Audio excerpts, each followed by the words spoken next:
Good afternoon, everyone. Warm welcome to IIT Delhi campus. And today we are fortunate to have this workshop with all of you. This is a workshop on mental wellness and stress management of students. All these plans started in the beginning of this month only, not way back, when we received a letter from Saumya Gupta ma'am from Ministry of Education that IIT Delhi will be one of the IITs who will be hosting this particular event and you conduct this. That time we didn't know how we will conduct, but we knew that with the support from Director Sir, Dean Sir, our Deputy Director Sir and all our staff members, we will be able to conduct it. And that event is happening today. So with a big clap, I invite and welcome all of you to IIT Delhi campus. And with this, maybe we'll start the event with lighting the lamp. Is that a good idea? So first I will request our Director Sir, Director IIT Mandi, Professor Behra, Dean Administrative Professor Anil Kumar from IISc, then Dean of Students Professor Surya, Professor Dipanjan, if all of you can come and light the lamp. You do the honor.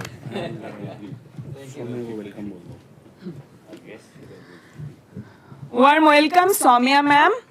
With your help and support, this event is happening and we have started with lighting the lamp, ma'am. Thank you, Prof. Thank you, ma'am.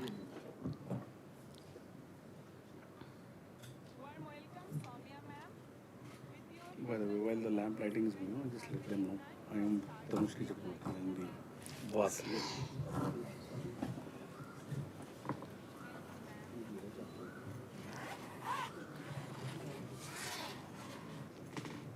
दोनों एक साथ पकड़ो.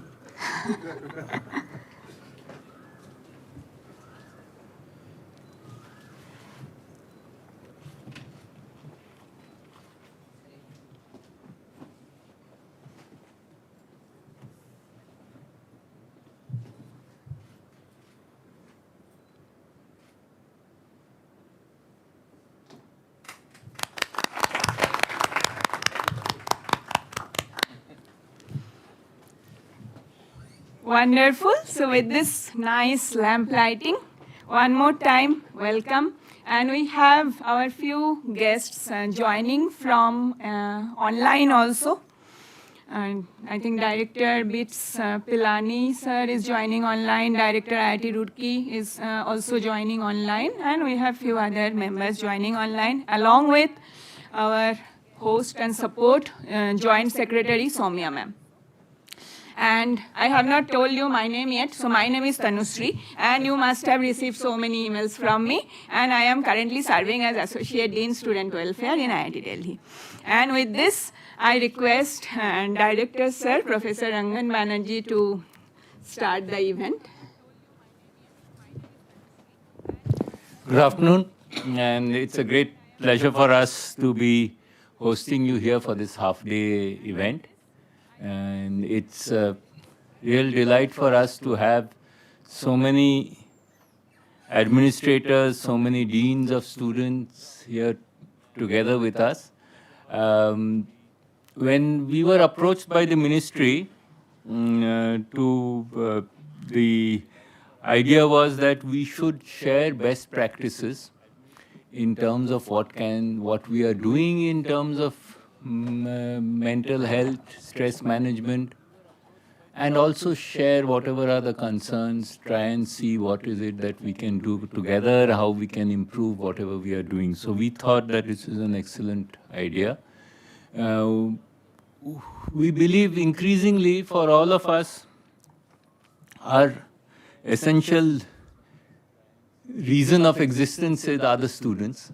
And today, all of us on our campuses, we have a large number of students, and we live in an increasingly competitive world. All our institutions have basically the essential thing is we try to encourage people to excel, and we focus on merit. We celebrate performance. We also have, and in all our higher educational institutions, a very diverse group which is coming to our institutions. A group which students who come from different backgrounds.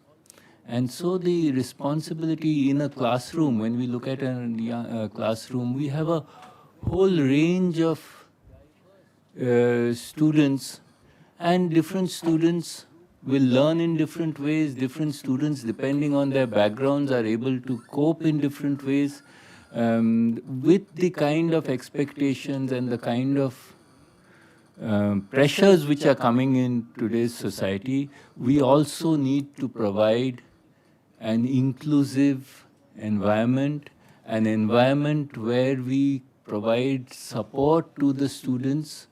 And this is something that all of you are grappling with on a day-to-day basis. And I know that in our institution, and the dean students, the associate dean, the wardens, the counselors are 24/7 there for the students. And despite that, often it is not quite enough. We need to take the support of senior students. We need to look at mechanisms. We need to understand what are the causes of problems, what are the kind of anxieties people have. And this is something where we are trying to figure out what are the best practices. We would like to learn from you. We'd like to also see what else we could do. We would like to see that we create a system where we actually enable and support every student who comes to us. And this is easier said than done.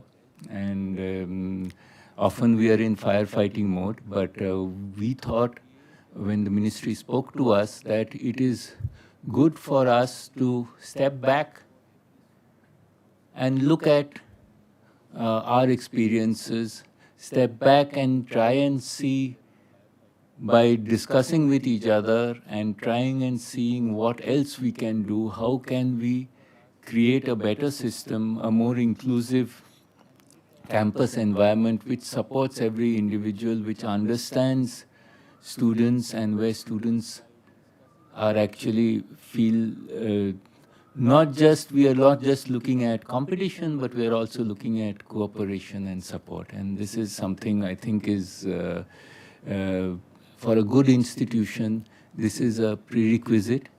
And I am delighted that all of you agreed to spare time to be with us. And I look forward to hearing from you, to listening to what the success stories and the problems, and also hope that we will continue in our journey on this path.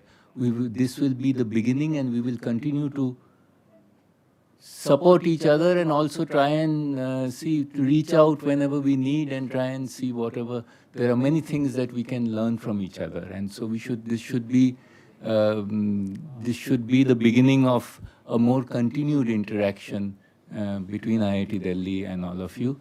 And with these few words, I'd like to welcome you all.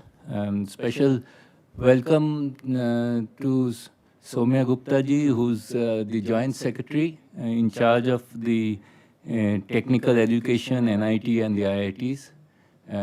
We wished she would be here, but at least second best is to have her online. So would you like to just say a few words from the ministry side?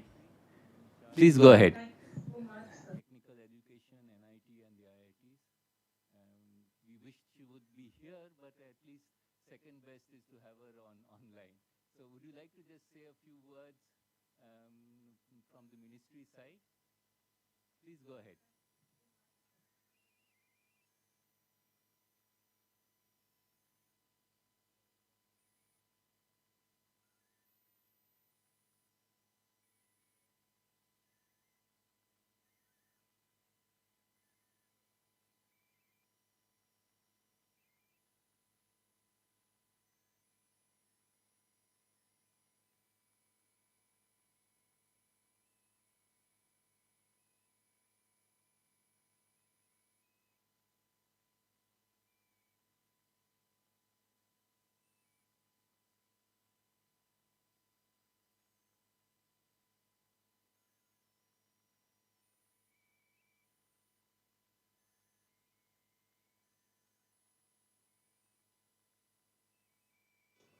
workshops, discussions in their own institutions, so that this can be like a message which spreads out one-on-one, sir. And secondly, sir, while there are numerous examples, innumerable examples of directors, deans, student welfares, HODs who are very caring individuals, who are more or less living every minute of their life for students. Our request is to set up a system which also works with a callous director, an uncaring dean, and a full of himself HOD. So a system which also responds where the people at the helm of affairs are not up to the mark, or are not paying attention, or in moments where there is a crisis which is on another issue, sir, which could be of any type, say a leaked exam paper and a failed placement effort, etc., whatever, where the whole institute is looking to another side, but a system which is so flawless and systemically standardized that it works on its own, in the sense that grievances are heard, attended to, not in the mechanical manner that we in government tend to do it, especially in the ministry, but in a much more humane manner. Grievances get attended to and replied to, and every student finds his voice, doesn't hesitate to come up and approach peers and seniors and leaders, and the system effectively identifies weak spots. Which is the student who is trying to avoid congregations, who is trying to stay in his room or her room, who is vulnerable to any sort of mental issues, or is not acting up to his or her potential. Because a lot of our students, while being very brilliant, and maybe it stems from that, sir, that people who are so intelligent and so creative tend to be very sensitive also. And a big institution, and students who have come through the grind of 4 or 5 years of preparation may not have the psychological tools to handle difficult situations. And we are sending them out into a world which is not easy by any parameter. So to equip them with the tools to handle the difficulties which will come their way in that big bad world out there. So thank you so much, sir, for setting up this workshop. We are expecting some outcome of this workshop where we can, also take some inputs from the outcome of the workshop and circulate it across institutions for an accountable and standardized system, sir. Thank you, sir.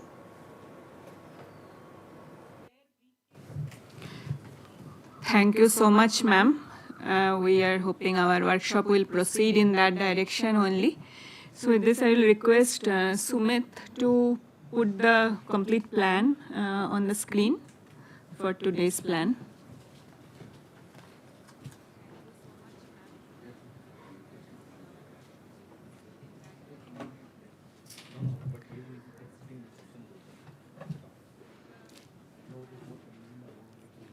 So today our program will happen in 4 verticals.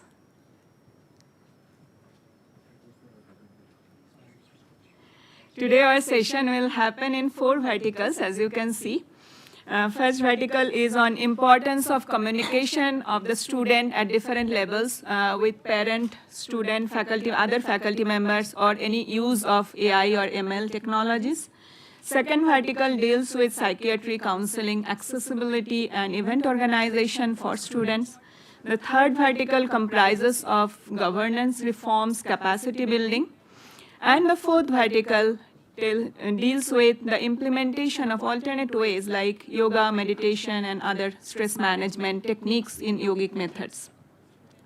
All these verticals were defined by ministry itself. And in each vertical, as you can see, we have 4 speakers. And due to our brevity of time, so we'll maintain around 10 minutes for all of us to speak. And that way we will get it started and we'll be able to finish also in time. And I know many of you have already told me you have flight in the evening, so you want to catch the flight as well. So we'll get started with vertical 1. And just to give another idea that after all 4 verticals finish, the idea is after each vertical, the chair of that vertical will make a summary. And after all 4 verticals complete, what we'll do, from each vertical we'll have one person, and that way we'll make 4 groups where it will be a combination of all 4 verticals in each group. And that way they can all make their summaries, and those summaries finally can be made as a total summary of the meeting, and it can be sent to ministry. So with that brief, I think we can start with vertical 1. And for vertical 1, I will request Professor Anil Kumar to chair the vertical, and he is also the first speaker of this vertical. Thank you, sir. Thank you, Professor Tanushree. First of all, let me thank IIT Delhi for organizing this event, and also I thank Ministry for taking this initiative. It's a need of the hour that we are discussing today. It's about the wellness of faculty, students, and the staff. I think we will include everybody in this thing, not only the students. So probably I'll start with my presentation without wasting much time. So we have 10 minutes ahead of time. We'll try to maintain that. So the presentation I have structured such a way, first to give previous. The first slide, please. Yeah, I will just give a brief outline about the resources at Indian Institute of Science, Bangalore, and the issues that we are facing, and what are our current strategies and the future plan. So this is what the way I have structured my 10 minutes presentation. Please go to the next slide, or give me the, or I'll stand there and speak. I think this is better. I'll stand here at top. Okay, can you hear me? Okay, so this is the structure. So first I will come to the resources. See, we started with the Wellness Center in the structured way of Wellness Center started approximately 4 years back at IISc. Prior to that, we had counselors. So this Wellness Center, when we started, we had 2 psychiatrists. And then what we found was the psychiatrist had a lot of free time because students were not approaching the psychiatrist. So soon we found that one of the major issue was confidentiality. If the psychiatrist start talking to the next student about the problem of a previous student, then soon students will lose confidence and then they start looking for somebody else. So we realized this, and then we carefully chose our first 2 psychiatrists from the pool of, in Bangalore we have an advantage of NIMANS being around, so a lot of psychiatric help is available. So we chose our first 2 psychiatrists very carefully. Then we found that suddenly the number of students who are approaching the psychiatrist started going up. So then we increased to 4, and then we found that still there is a waiting time of 2 weeks for a student to get an appointment. So each of them spent 6 hours per week in IISc. So then recently we have increased to 6. Still I was told that there is still some lagging, so we may have to increase further. This is from the psychiatrist point of view. Then we also have a pool of psychologists and psychiatric social workers. So we have 4 psychologists, clinical psychologists in the Wellness Center full-time. And we have 3 psychiatric social workers. They have an MPhil in psychiatric social work, and they stay in the hostels. So they are like a student staying in the hostel, and in the odd hours, and their training is such a way that they address. Psychologists take one-to-one counseling, but whereas psychiatric social worker take one-to-many. Plus they are staying in the hostels, so they are able to conduct events, and also they can identify some problems. See, our main issue is not the people who are coming forward and coming to our counseling. That we can tackle. Our problem is a large number of people who are not taking the help. So how do we address them? To a certain extent, the psychiatric social workers are helping us because they are staying in the hostel, they are watching people, and they get some information. And on top of that, we also have an external consultation in the sense that the students or the faculty or the staff who is not still comfortable to go to the wellness center and take the help. So we have external panel of psychiatrists and psychologists in Bangalore. So what the people can do, they can just walk into one such center and show their ID card because we have an agreement with them and get the help. And the bills will not be paid there. The bills will come to IISc and IISc make the payment. Of course, we fixed the rates for those things and all. Even the drugs which they have to take, they can come to the campus medical store and then give this thing and then get it completely reimbursed. So in that sense, we now have a system where all the people who needs help can take the help. And also we are addressing the people who are not coming to the wellness center. So hopefully that we are planning to expand further because we are realizing even with these resources, still we may need more resources. And other things that we are having is we also have an online counseling platform which is called Your Dost. So we get a large number of people subscribing to that platform. So this is to give you a summary. In the last 3 years, we have around 1,400 1,400 users in our platform, and they have conducted so far 10,000 counseling sessions with an average of 33 minutes per counseling. And the statistics, they say that many people have gone to second time, third time, fourth time. So that tells that this is a credible way of getting the counseling. And this helped us enormously during the COVID time. And from there, we also have some information about the kind of problems that people are facing. So we have some statistics from this 1,000 people. And what we realize is the problem is not starting when they come to our place. So many of the students are bringing problems from elsewhere. So that means this thing needs to be addressed. Higher education institutions, of course, must address this issue. But that should go. I think the government should think that one step ahead. Before they come to our institutions, also the problem persists. So we need to address that as well. So what we have found is that a small percentage of people develop problems after they come to our institutions, whereas large number of people are bringing the problems which were there with them elsewhere. See, issues like childhood abuse, issues like some psychological disorders, and this kind of things is not coming from our institution. It's not developing in our institution. Of course, some things are getting triggered in our institution. So in that sense, we need to have a mechanism of addressing this at an early stage. That means the schools. Maybe in our place, what is happening, 60% of the students are PhD students. So the colleges where they study prior to coming to IISc, these are the places we have to strengthen the mental health education. So in that sense, while we do our share, I think the people who are, in the institutions where they are studying earlier also should do this share.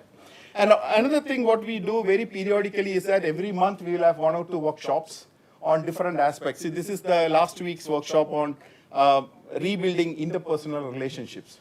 The relationship is an important aspect where we see large number of issues with the relationships. And also time and stress management. So we do conduct a lot of workshops. And if you visit IISc Wellness Center website, we have a lot of video resources which is created by us because we conducted several online events by experts, and all those videos are uploaded in the IISc Wellness Center website, so you will see that. And also another thing that we found is that how to identify people who need help. So we cannot just like that identify people. So every department has got a wellness committee with 5 members, with students and faculty. So they are the primary source of contact who can identify. So recently we conducted a training for them. So just to identify someone who is struggling. So how do we find out that somebody is struggling? The student may not come forward to say that I have a problem. So how to identify such students? Then how to understand people's need at that time? Then an important aspect in this workshop is telling people about active listening. So we should be good listeners if we want to do something. So we are not the professionals.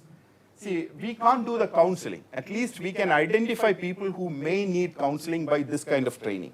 So the counseling should be done by only the professionals. not us. We are not trained to do that. And also, the second part of this counseling, so communication. So how do we communicate with people? So what is most important thing as faculty members, what we should do, we should have empathy and non-judgmental. The moment we start judging people, they will not come to us any further.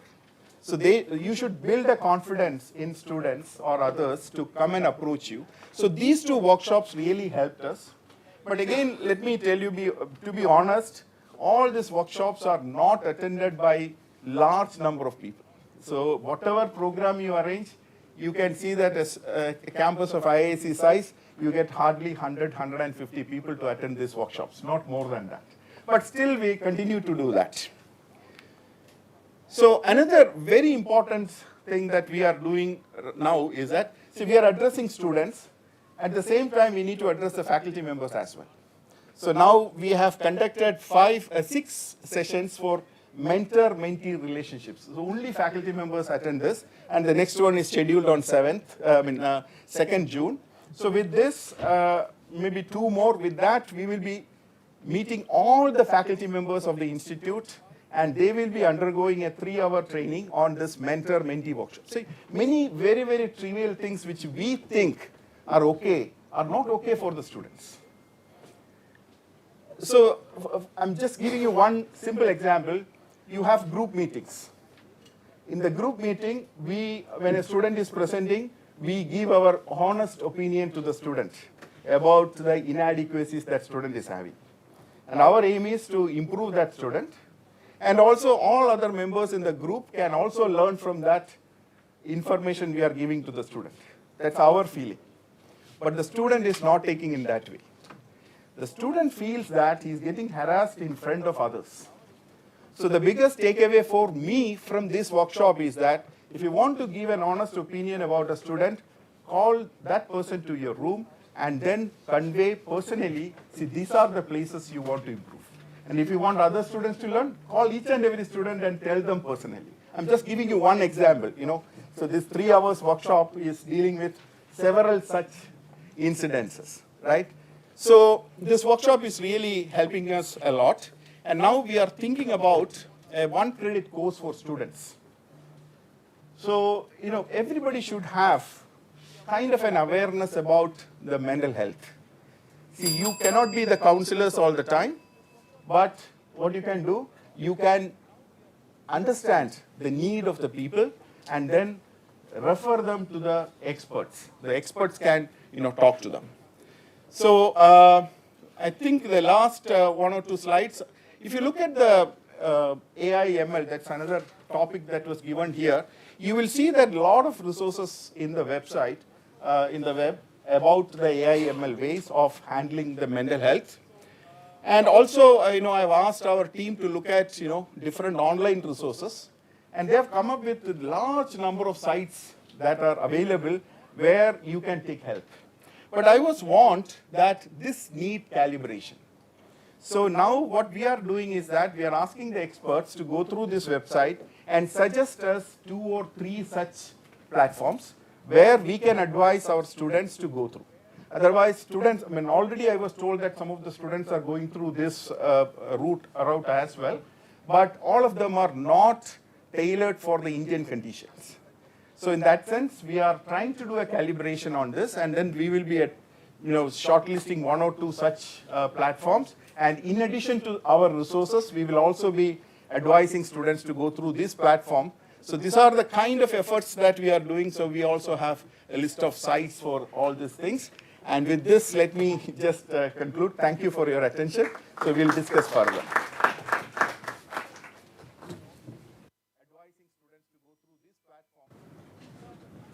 Thank you, sir. So we can start with.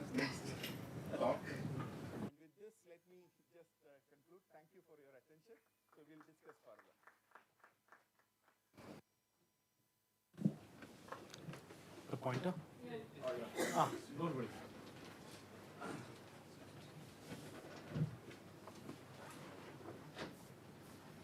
Yeah, so, right. My name is Dipanjan Chakraborty. I am Dean of Student Affairs at IISER Mohali.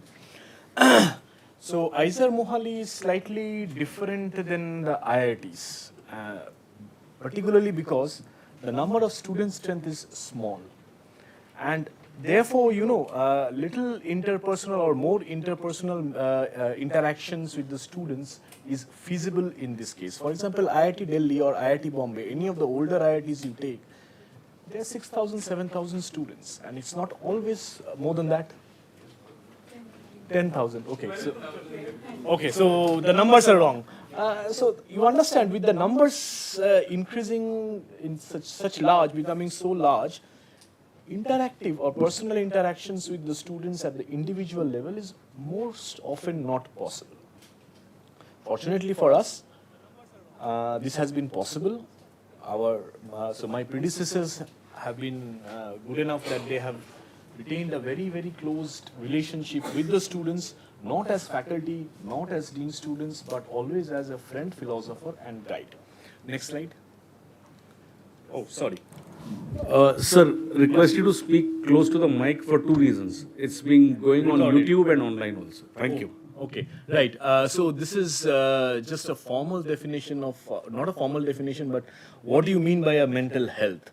And it's a state of mental well-being that enables people to cope with the stresses of life, realize their abilities, learn well and work well, and contribute to their communities. So what we have seen, the entry level at IISER is the undergrads. Students coming after class 12, they enter the IISERs, they also enter the IITs. And the first, jolt that they get is a completely different system of education.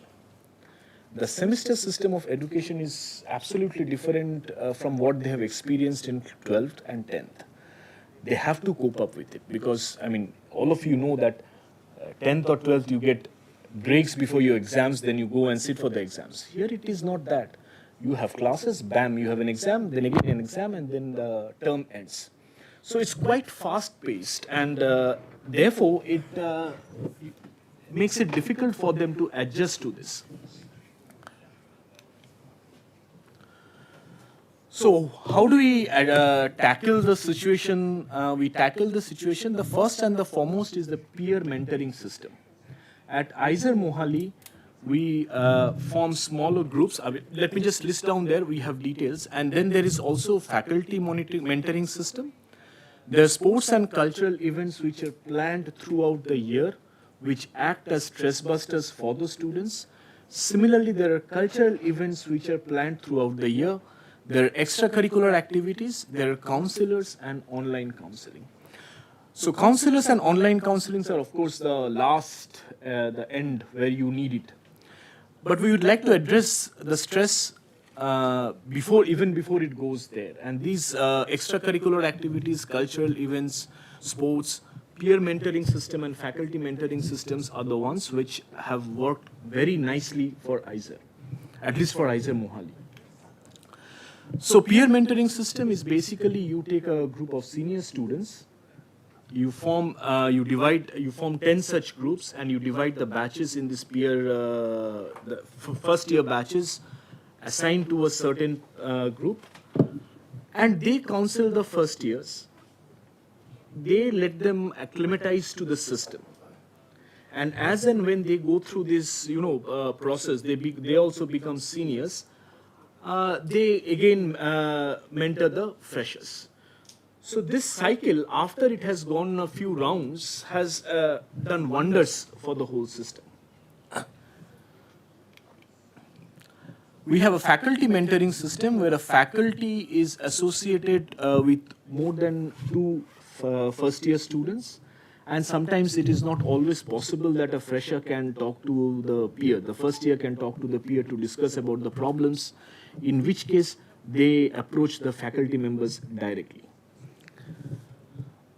Whether it's an issue with academic or any non-academic issues that the students are facing.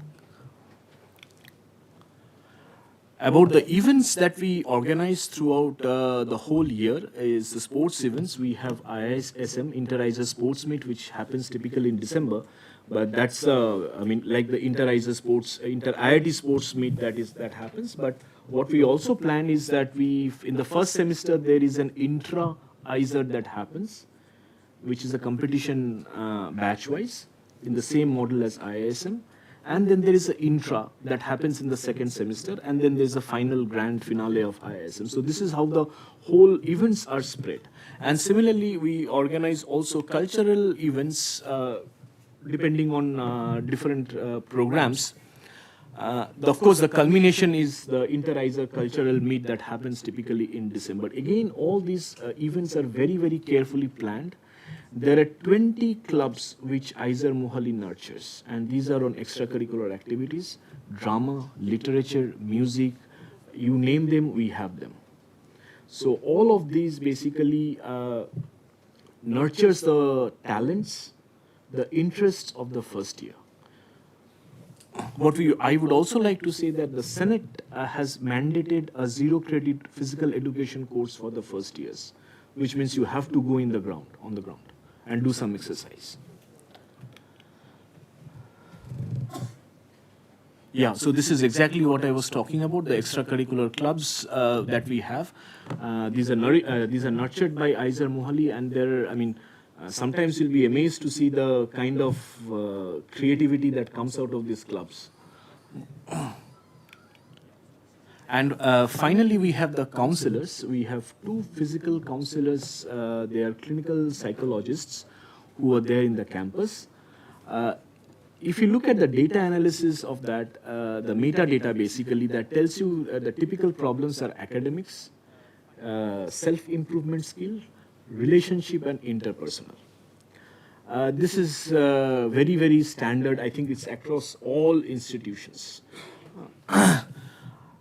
What the algorithm that works is that, of course, of these students who come to, there are cases of red flags, where there are students where there is a possibility who requires a psychiatric counseling. We do not have psychiatrists in the campus, but the student is referred to a nearby the government GMCH, the psychiatrists in the nearby hospitals.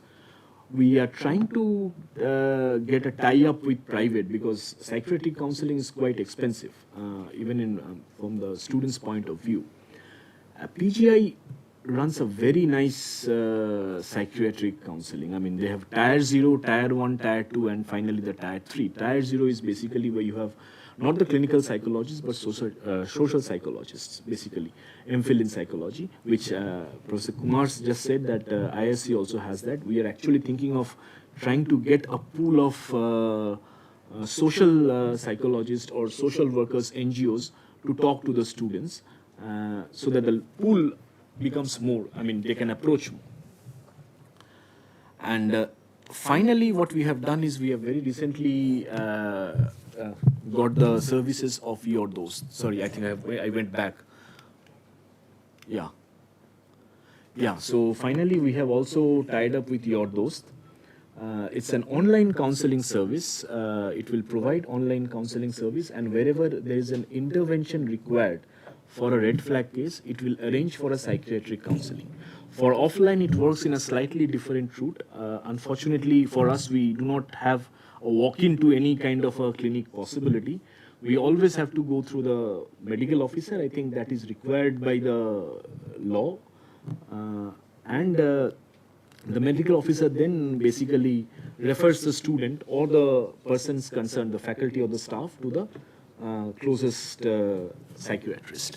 But Your Dost has been working quite nicely, and we have seen that the number of counseling, we have joined hands February this year. It's roughly 5 months now, and the number of sessions have increased dramatically. And most of the students, what we are observing is that they're coming back after fourth session, and that is a remarkable thing. So that is more or less, I think that is the end of the presentation. I'm happy to take questions if you have anything. Yeah, probably we can have it after the complete session, all the 4. Sure. Yeah. So we'll move to the next one.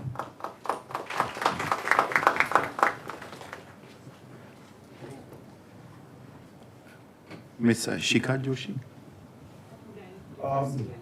I'll be presenting it. I don't have a presentation. I do have a presentation, but it's okay. I will just speak. That would be better. So good afternoon to all of you, Professor Banerjee and Professor Chakravarti and all the distinguished guests over there.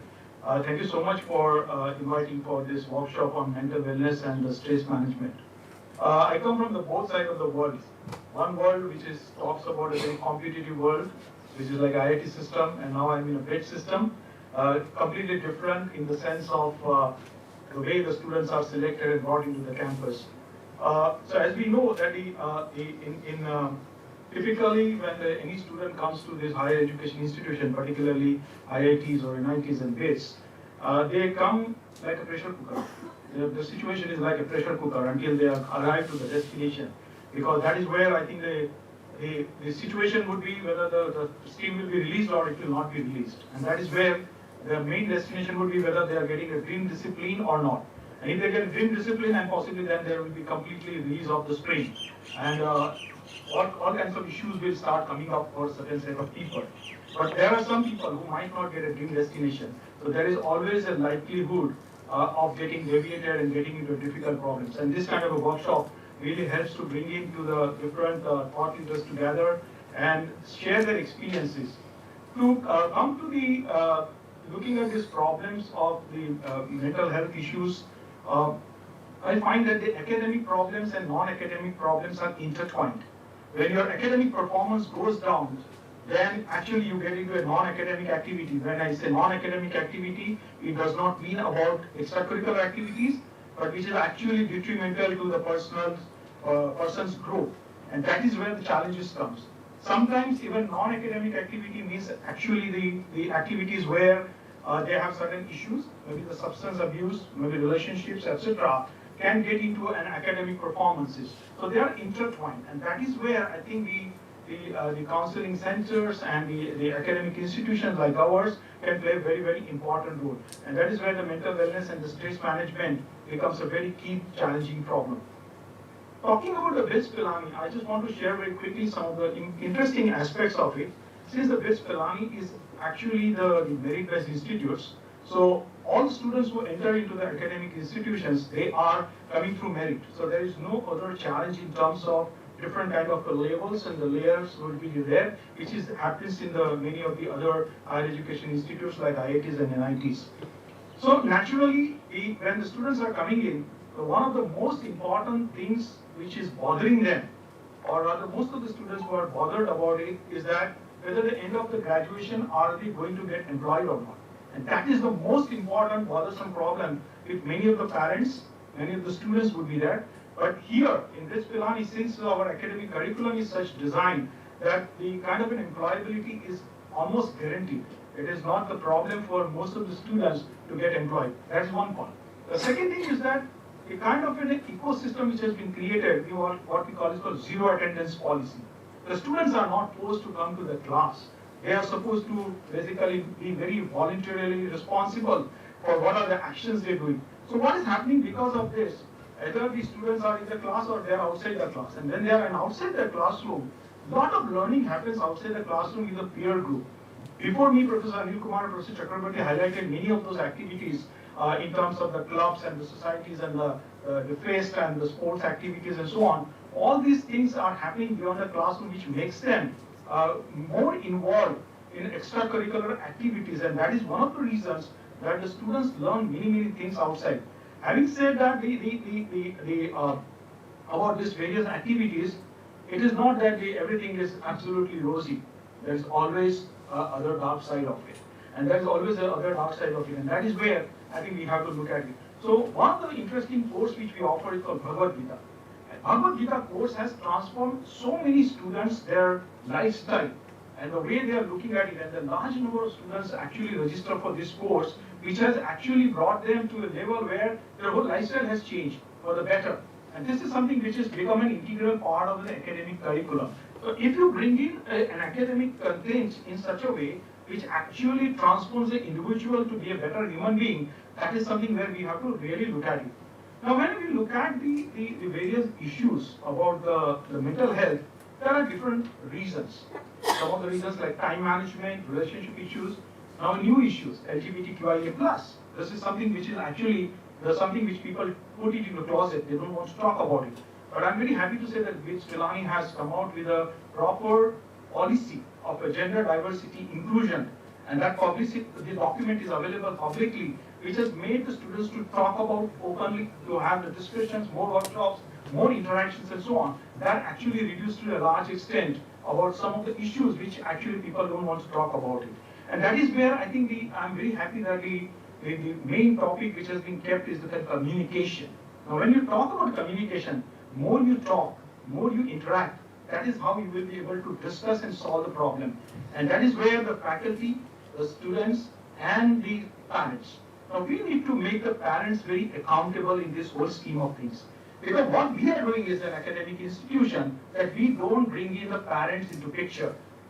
Professor Rangan Banerjee mentioned about very categorically that we are 24/7 working for the students' benefit and their well-being, but it is not happening and we are actually running out of time.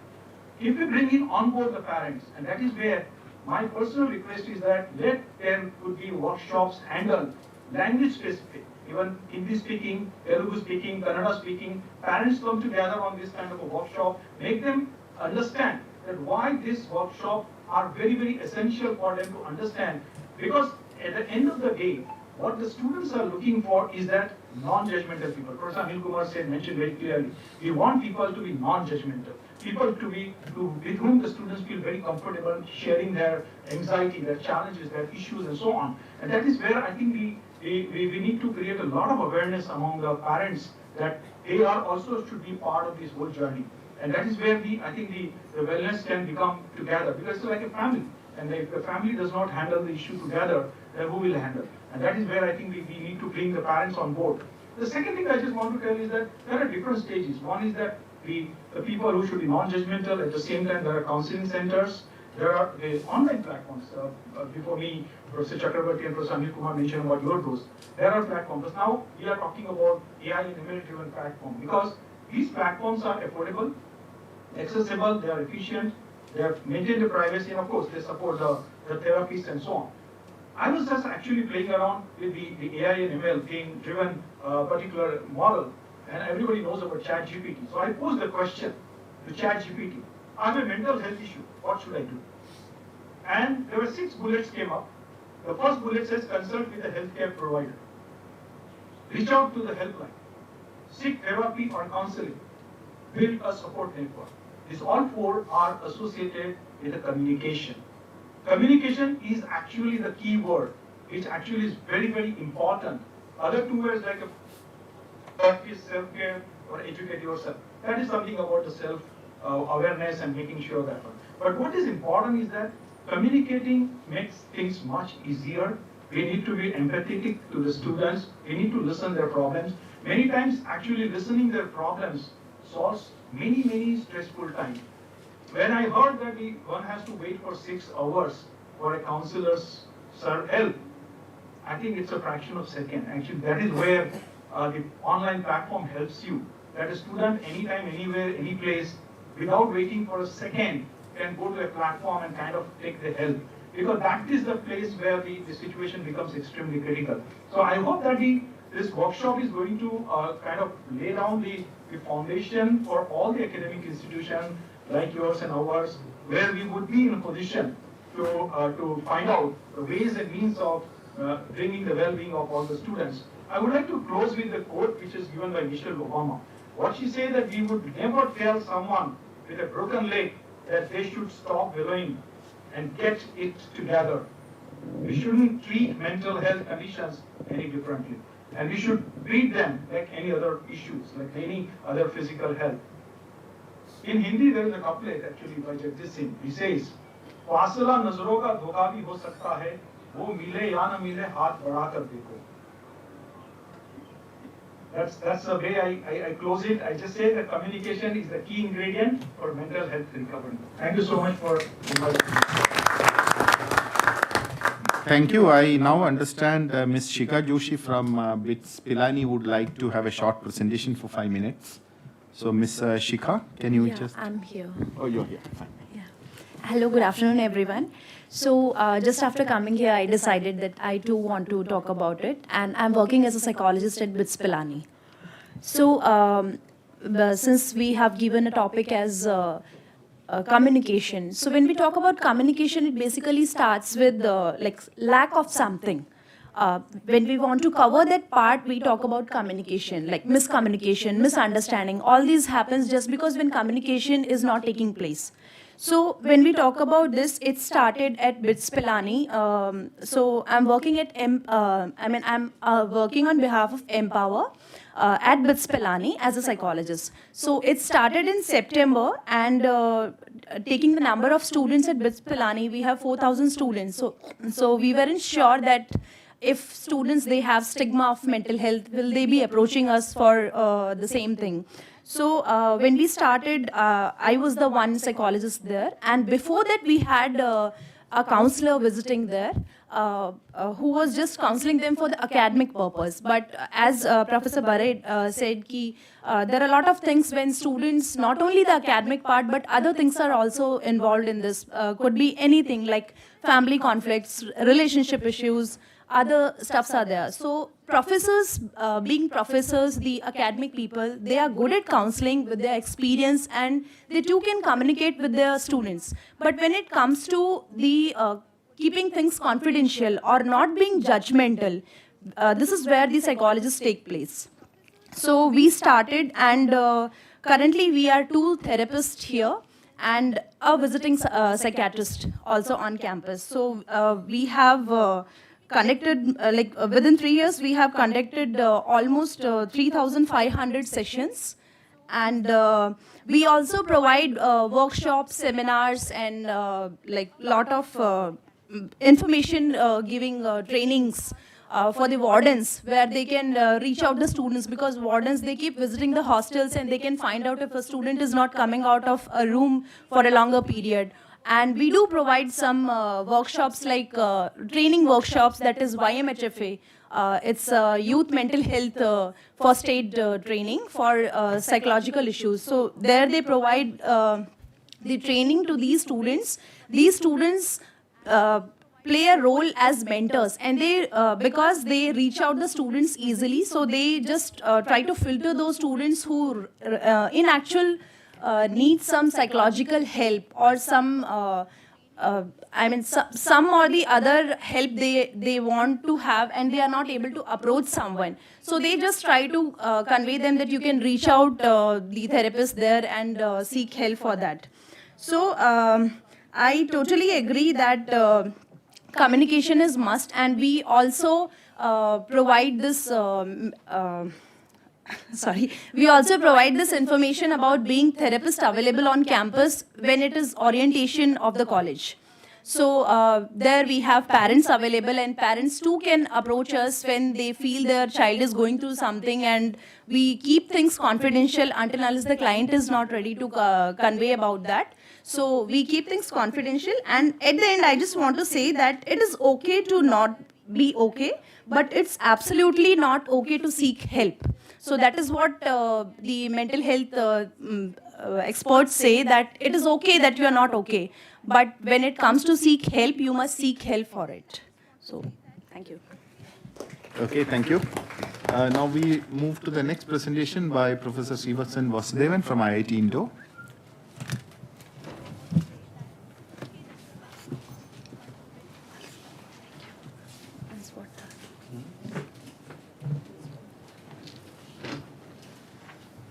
Yeah, good afternoon. Yeah, I'm Srivatsan, so I'm Dean Student Affairs from IIT Indore.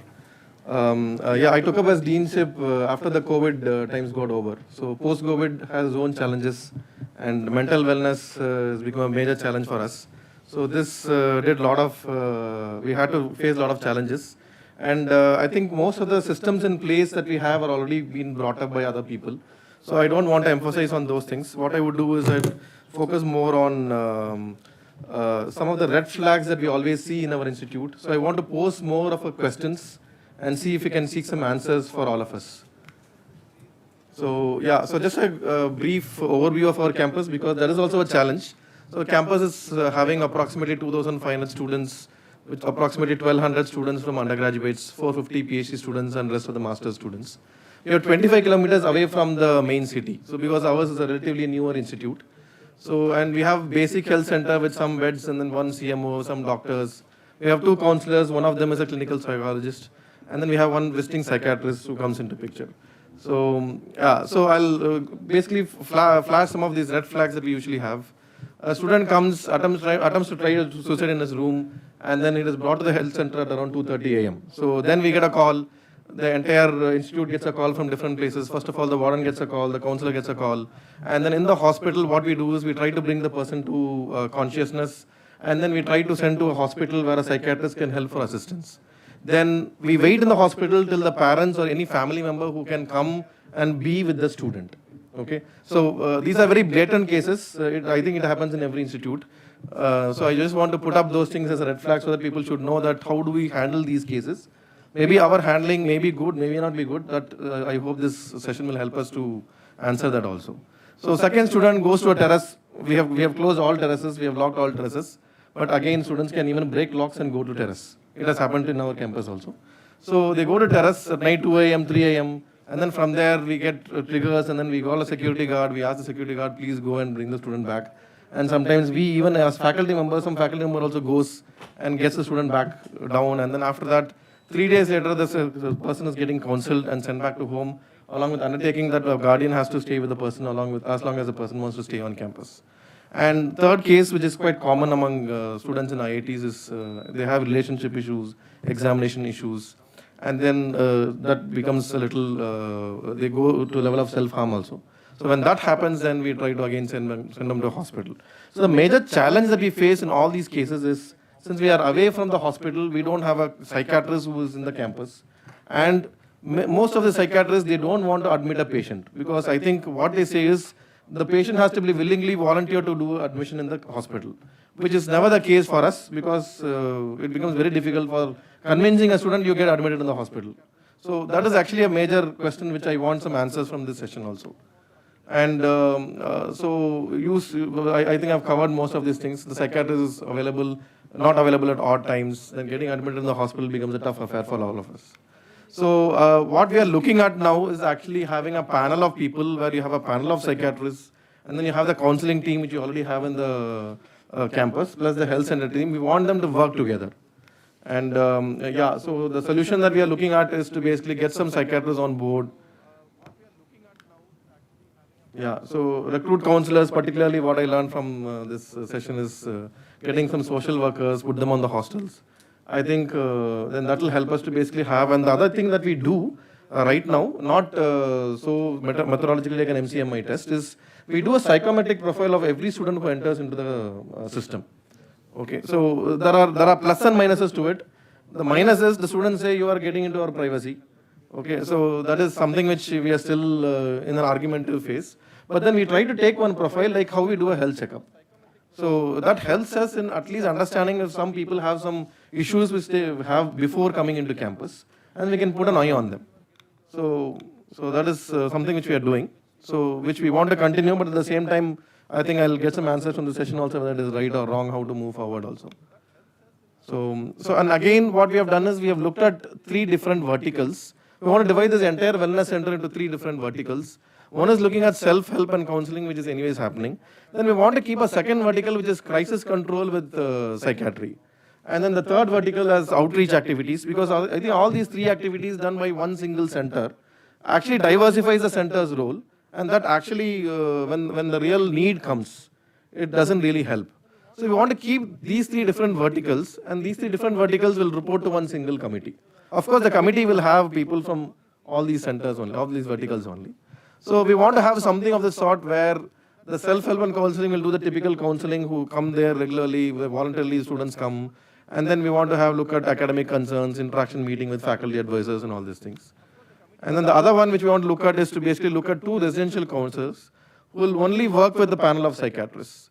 So they'll work on crisis management, collaboration with psychiatrists, and at the same time they will report to the live committee which is going to take care of all these things. The third one is outreach activity. And unfortunately, when we call for any of these outreach activities in our campus, seldom students attend. So not just students, almost seldom people attend. So this also becomes a little difficult for us. So recently we were actually planning to have a pizza party in the hostel. So that at least having an incentive to attend this will help us to have an interaction with these students. So this is from my side. Yeah, thank you so much. Yeah, thank you. So probably we can go for IIT Roorkee. Okay, yeah. Yeah, from IIT Roorkee, the presentation.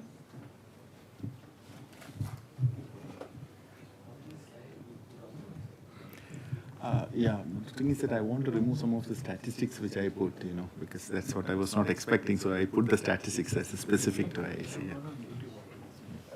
Yeah. This is one of the reasons why I was. Yeah, please go ahead. We are not able to hear you. Yeah, we can hear you. Please go ahead.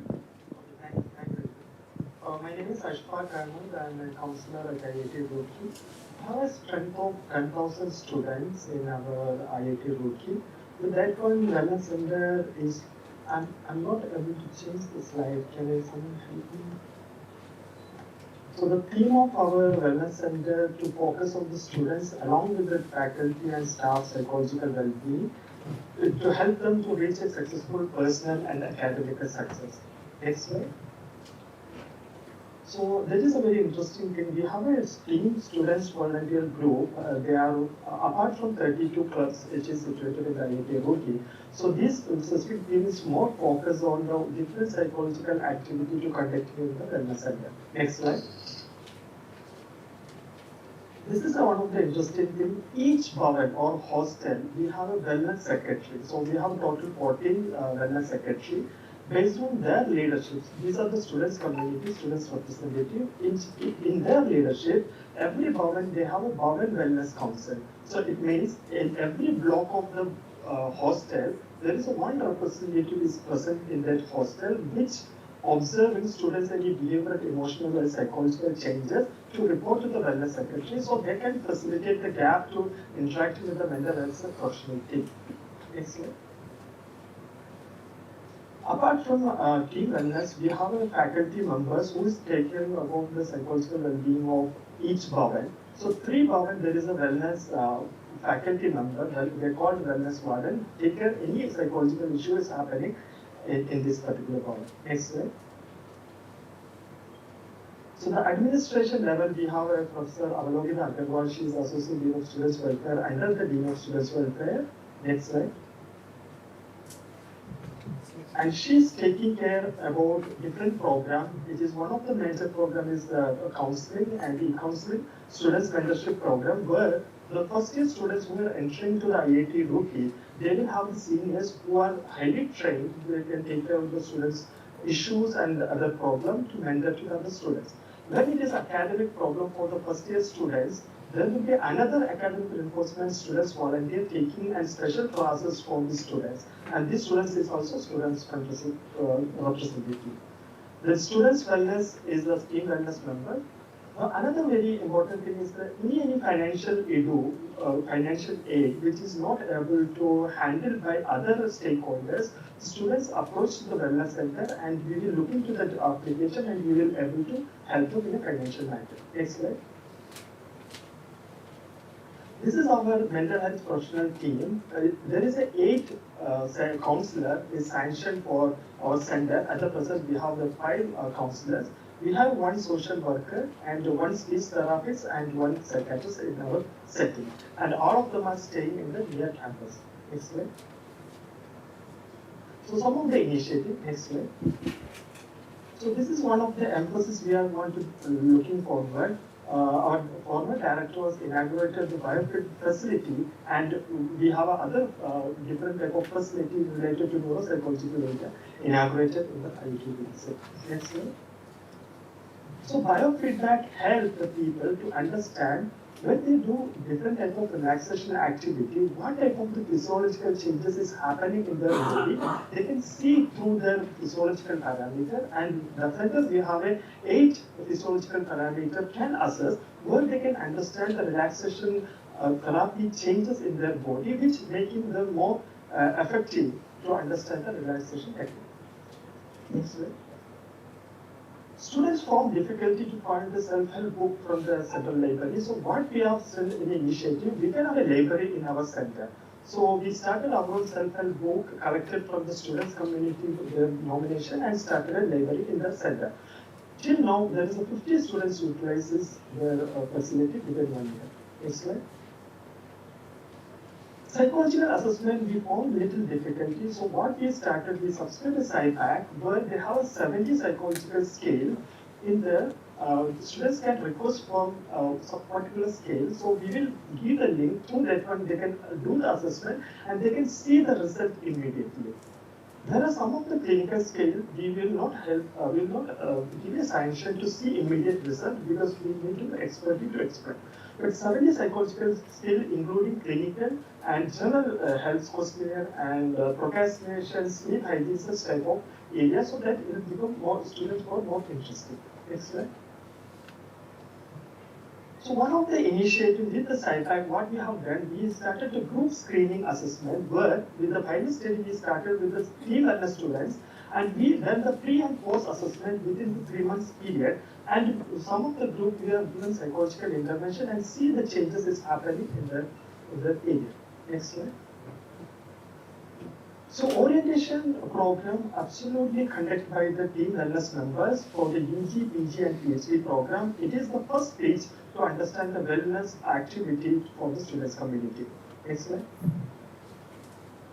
Person with disability is not an area denied by the IIT community. We different type of facility. It might be related to the students' aid or maybe mobility related aid was provided by the wellness center. It is just a small glimpse we have done the last 1 year. Yes, yes. Some of the event we conducted throughout the year we conduct the program. Next slide. We conduct 28 programs in the last year. And one of the things we more done in the last year, we invited the dean, HOD, and different our campuses to understand why mental health is important and what are the facilities given by the wellness center. And we have successfully succeeded to complete this program. Next slide. Yes, extra-related stress program. We went the hostel, we conducted the program, so that is something I want to emphasize here. Next program, next slide. We observe World Mental Health Day the whole year. So some of the photos I want to observe to the community. We can continue the next slide. So we observe World Mental Health Day in more active manner. Next slide. Next slide. So you can see the different program, including the digital detox to relationship and productive output we have taken by the wellness center. Next slide. So Yarogi Mahfil is one of the talent show where the students can come and they can show their talent. And this is one of the big success because this program continued for the 4 hours without any interruption. And we conducted for our in our main campus and Saharanpur campus. Next slide. So training for the counselor is also very important thing. So one of the things we have done to understand the facility is available in the university USA. So we invited an online program with the Dr. Abraham Hugan to understand what are the best practices done in the USA. The same manner we have done utilizing the faculty from the US. Next slide. The way I have mentioned, biofeedback facility is present over the wellness center. This counselor for the 3 days intensive program to how to administer the latest version of the biofeedback. Can we conclude in the next 1 minute or so? Yeah. Yes, yes. So you can go to the next slide. Next slide. So, next slide. Next slide. So here I want to focus about the increase within the time period. One of the things, the group activity and collaborative approach, what the effectiveness we were able to find in IIT Roorkee is, the counselors are staying near to the campus. We are able to find the emergency cases. We are there to understand the cases and making the best innovation to lead to that one. The success or maybe what the effectiveness we were able to achieve is there. Our last suicide case was happened in the campus from the students community was in 2018. With that one, I am concluding. Thank you. Yeah, thank you. So we have a very short question answer session. So if anybody would like to ask a question, so we will discuss. Yeah, please. So you skipped a slide on the kind of problems students are facing. If that is not the confidential data, you didn't. Yeah, want to talk actually, about. unfortunately, I should not have put it because I didn't realize it is in the, because it is specific to our institute. Could you just talk about the top We 5, can 10 talk- problems? Yeah, the thing is that, see, when we look at it, one is the anxiety about the future. So that is one major concern the students are having. The second one is about the psychological disorders. The third one is about the interpersonal relationships. So relationships also play a major role. So these are the major things, but according, at least in our case, the academics part was not a very big issue. I mean, it is an issue, but it is not a major issue. So that's what I said, that, many a times what happens is that the student come with a problem. It's not that, maybe it gets triggered there. So that's why I was emphasizing about the need of counseling even prior to they coming to our institutions, because at the school levels, college levels, etc. Yeah. So I can discuss with you separately also. Yeah. And also I just wanted to mention that about the screening. Screening is an effective thing because IIS is doing for several years. When the student come, we screen, and this analysis is done. We shortlist some students who may need help, and we follow it up. 50% of the cases, they don't come for the follow-up, but we still insist. And the point I just wanted to mention is that with all these things, what the data that we don't have is how many cases we have diffused, we don't know. See, so that is a statistics that we don't have. Only when problem comes, people highlight that there's a problem. But this kind of interventions that we are having, so how many cases have been diffused, we don't know. Yeah. Any other questions or comments? Yeah. Just a comment. Across all the observations. Am I audible now? Across all the observations, what I note is that we have counselors, we need more counselors, more psychiatrists, more empirical tests to see what the subjectivity is. But ironically, I find that there is no intervention across all the interventions that we have seen, is to empower the student from within. The way we help students to make their own bodies, and we don't need a doctor for every student. They know how to build their bodies, what to eat. If we can really empower them how to handle their minds based on indigenous resources, we may not need many counselors. I think that is very, very important.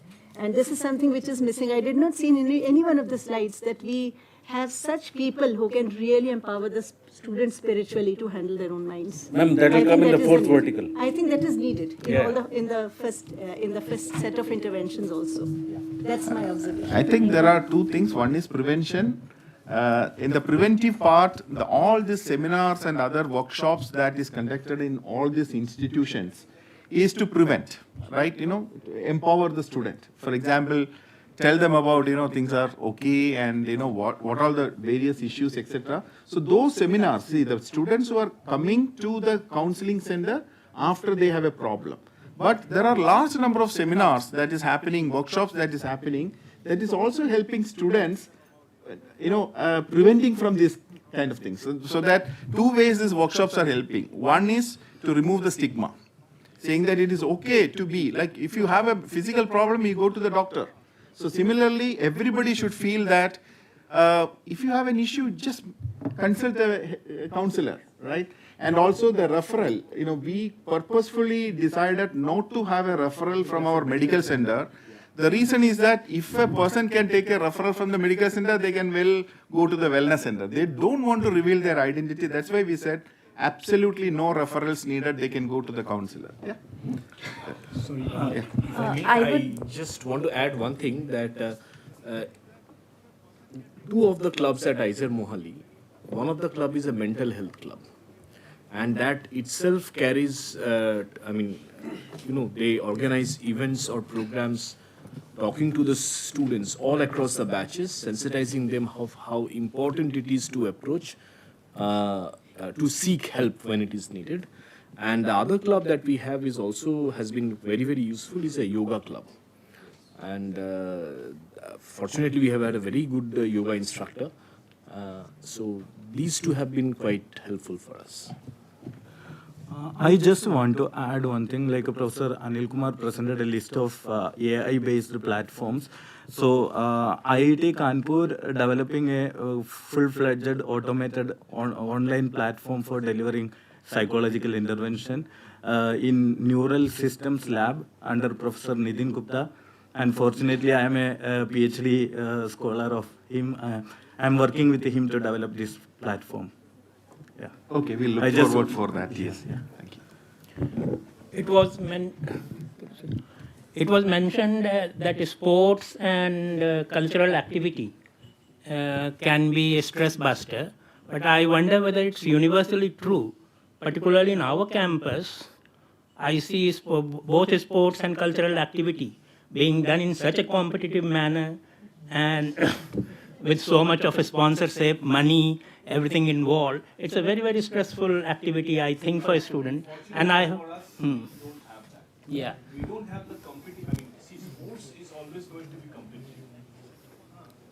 But it is also the way the sports events are made is to bring up the talent for the inter-ISER sports. So the referees are our own students, the coaches are our own students, senior students who have participated in several of ISM, so it's completely an internal affair. And it's extremely nice.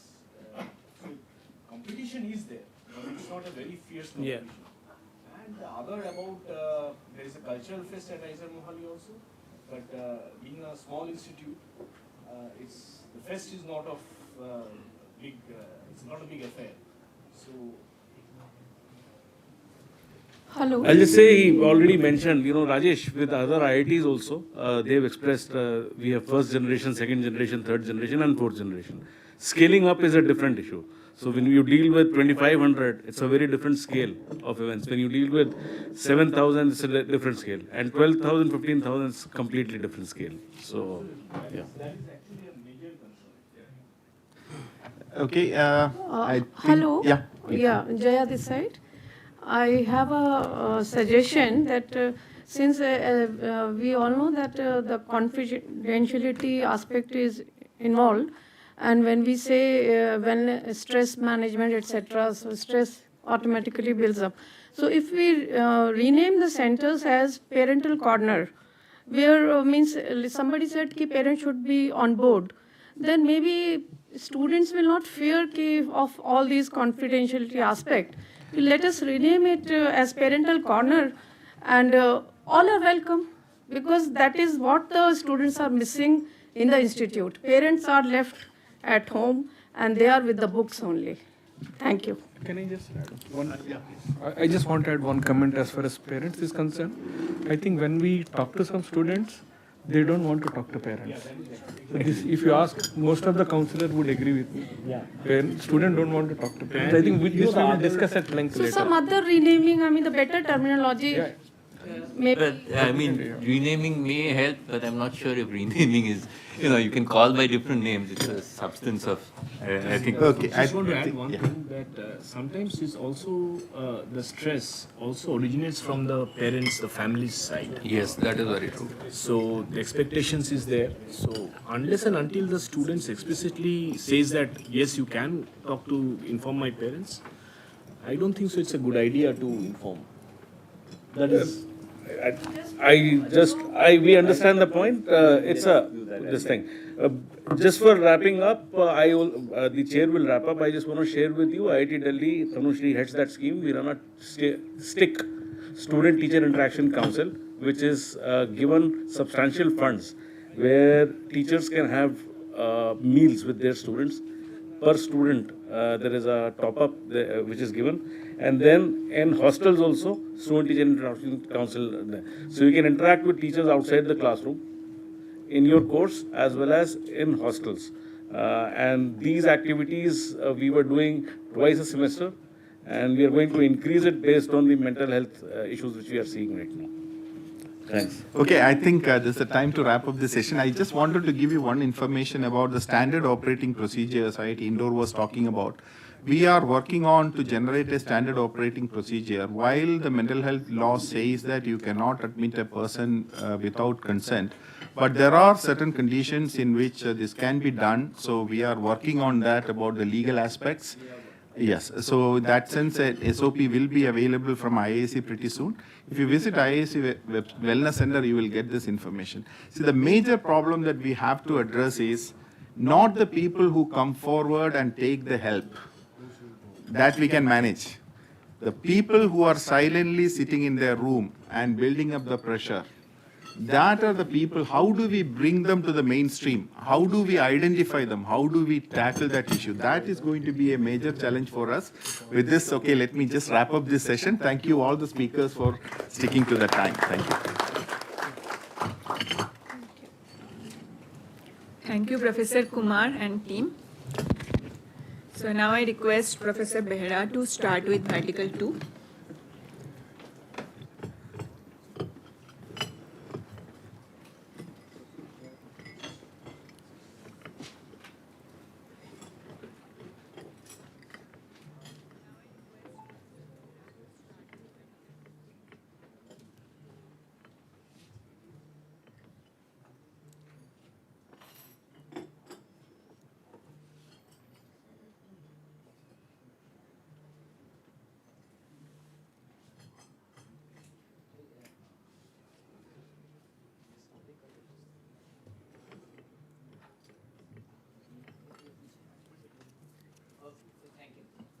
Thank you, Tanushree, for inviting me and Professor.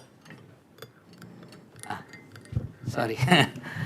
Thank you, Tanushree, for inviting me, and thanks, Professor Banerjee, for patronizing this event. This GCS means in IIT Mandi, this is Guidance and Counseling Service Cell, and this particular slide has been prepared by our GCS only. So I just have to, what I will do is that given I'm chairing this session, I will speak very little in the form of what we do here, because most of you have covered what we do actually. We have 2,500 students, IIT Mandi. One of the very, from the student perspective, the IIT Mandi is very isolated. It is almost 15 kilometers from Mandi.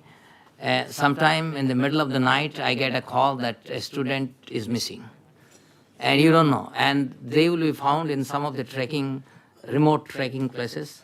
We have a very porous boundary. We don't have a boundary, in fact, because we didn't get the land in right time, and hence we didn't have a boundary now. We are trying to build it. And another issue at IIT Mandi is that drugs are available aplenty all around. In fact, last semester, we caught 10 first-year students with chorus. So it is very tough scenario. And all of you know that Himachal, Punjab, all these places are, they're afflicted with these issues. So the good part is that, we are being in Himachal, we have a lot of fresh air, good ambience, other ways to engage, like trekking and other things, cycling. So I will not go in details. What I will, I think Mom was telling that why we have not focused so I don't know. Okay, so you can see that we have individual counseling, faculty advisor meetings, psychiatrist referrals, disciplinary actions, suicide prevention training, group workshop, Yordos partnership, preventive care. I will focus on the preventive care in this because otherwise I don't have time now. So I just go.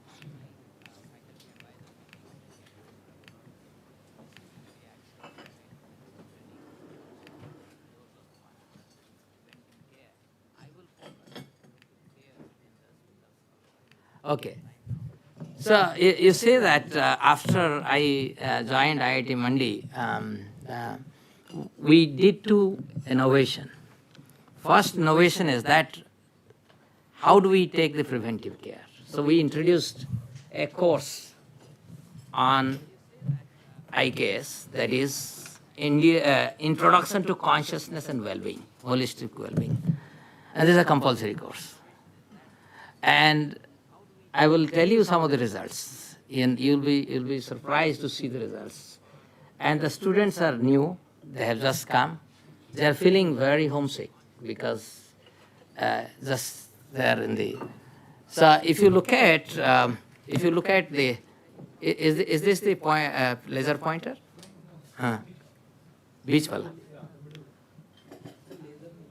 अच्छा इसमें laser नहीं है.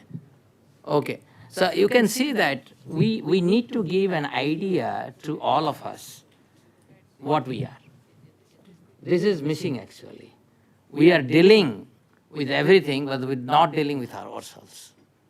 So this is where, we give them some signs, what we are. We take, for example, if you go to Bhagavad Gita or Patanjali Yoga Sutra, you start talking about what is a Karana Sarira, what is Sukma Sarira, what is Sthula Sarira, the body that we are really dealing with the Sukma Sarira, which we talk in terms of Annamaya Kosha and so forth, and giving us some signs of it, how it works really. That what is consciousness, and life or consciousness is much bigger than the so-called failure and success in life. Something that has to be empirically penetrated to them. And then some of the things that we focus on, good association, meditation, organic farming, yoga, community service, Gaushala service, Indian art form. I'll give you a very nice example. We invited an Odissi dance teacher. 300 students registered for 1 credit course. And there was no place to conduct this.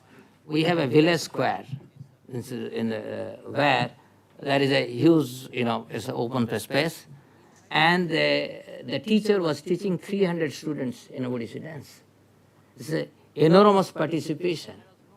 So we need to find out also the ways and means where you can bring students and do activities together.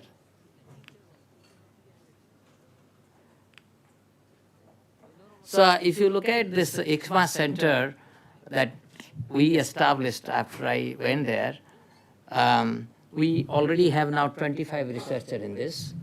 Whatever course we do under this, all these researchers, they act as TA. And you can see there are many, many things that we do here, bioswitches for consciousness, but particularly you apply anesthesia.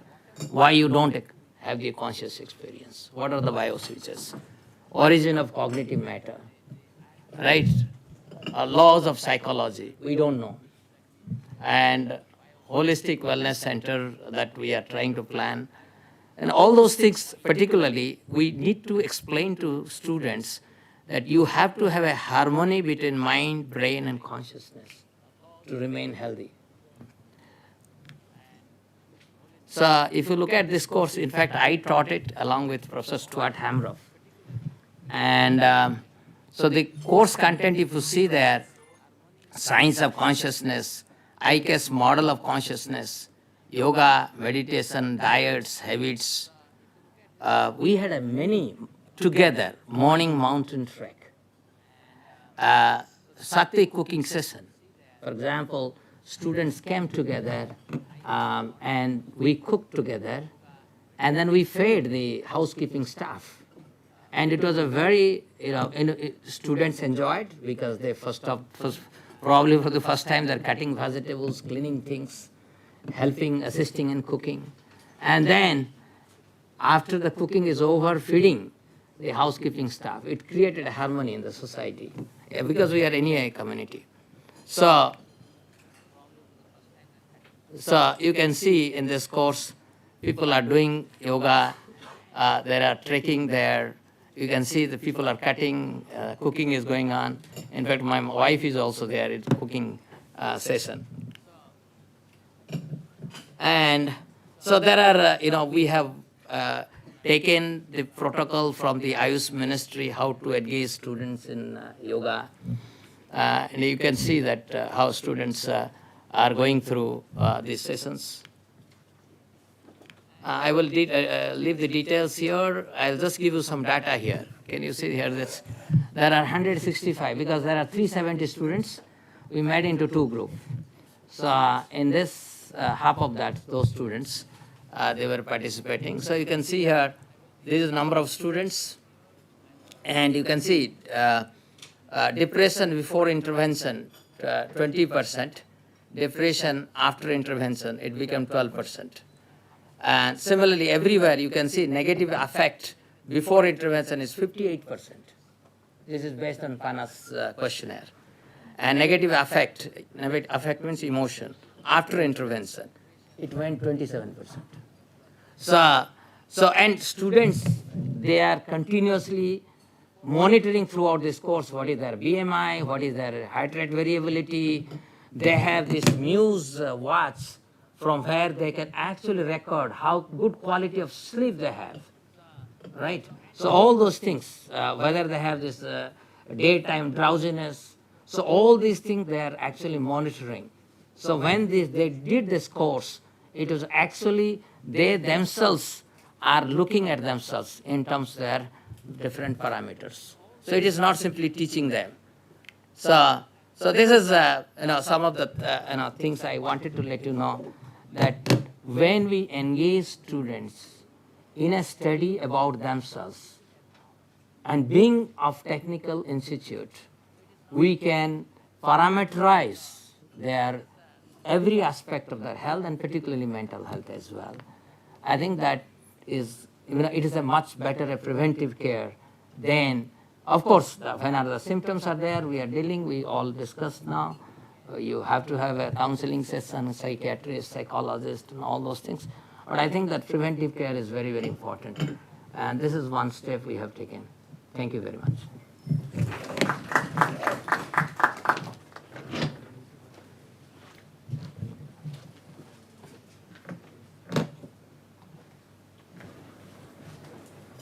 So the next presentation is by IIT Kanpur.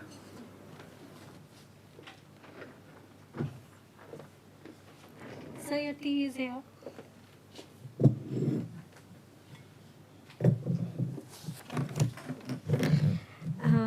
Namaste, everyone.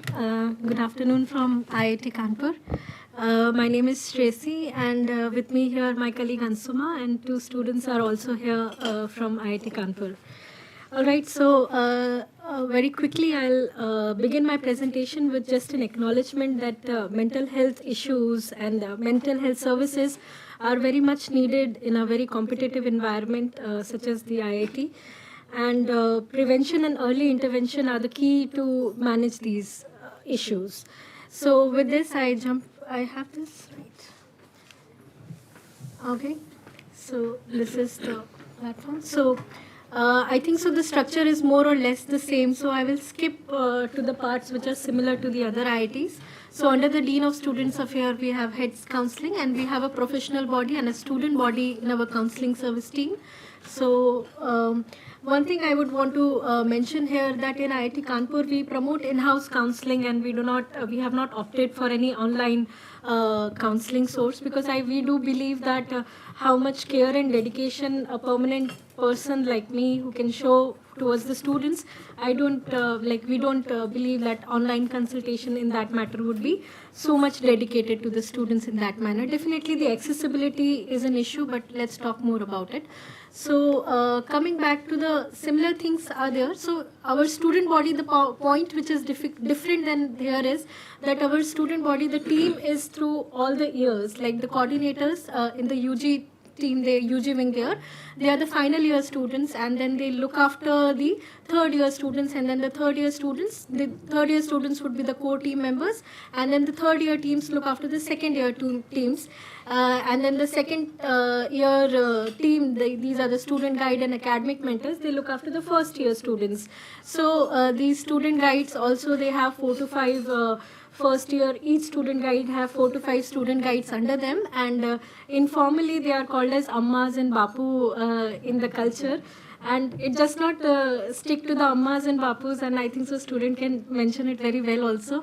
It goes to dada, dadi, and bhai and behan, and these relations, these are not just for the academic year, they are here, I think so, they serve for the lifelong to them. Similarly, the academic mentors, the second year mentors, they look after the common subjects which student first year student find very difficult. So throughout the year they are conducting academic classes and different sessions. So same goes for the PG team here. And the another thing which is different, I think so, in IIT Kanpur here would be the orientation which is conducted by the counseling service, and it's a 7-day orientation which is itself has many activities, and definitely we conduct mental health sessions as well in the orientation in the first year as the student walk into the campus, and this helps them to familiarize with the structure as well. So I think so these issues are the points that are already covered, like the accessibility to the psychiatry. We have 3 psychiatrists who are empaneled. Every week there is a psychiatric counseling in the health center, and we also run a de-addiction and psychiatric clinic every fortnight. So where the students does not have to, these are the specialized clinic here, the student does not have to meet anyone like even me or the health center doctors before. They can just walk into the health center, and without any referral to the specialist, they can meet the psychiatrist. So referral is omitted for meeting the psychiatrist. That's a plus point here. And the thing is that inpatient facility, I think so we are tied up with many 2 and 3 inpatient facilities. So even that is helpful for us. And the role of psychiatry here, definitely the pharmaceutical intervention is the primary role. And we keep having psychiatrist like involvement in the assessment of the mental health conditions and the academic recommendations and the medical board meetings of the institute. And definitely these psychiatrists, these are Kanpur based only, so it's very easy to access them, and all the counselors, we are in touch with the psychiatrists, so they pick up our call once, and even if they don't, they call back very soon as can. Coming back to the main structure, definitely this is also discussed, like we have 6 professional counselors in IIT Kanpur right now, and definitely we are expanding as everywhere. And we are available on call duty on 24/7 apart from the regular office timing. And appointment booking is also very accessible in a way. We don't ask any questions like are you suicidal, nothing like that. Just go to the website, click on your basic details, and you can get the appointment. And the load is there definitely, but we have 6 counselors, so we distribute the load accordingly. And the student can walk in also, and we also take referral from health center doctors, from the faculties. We get many referrals from the faculties. Our student team also give referral to us, and different modes are there. So one another initiative which we started was a single session therapy we started here. Single session therapy is just basic breaking the stigma of, reaching for mental health help. So you can just walk into the clinic for only 1 session at a time, and there is no pressure to come back again.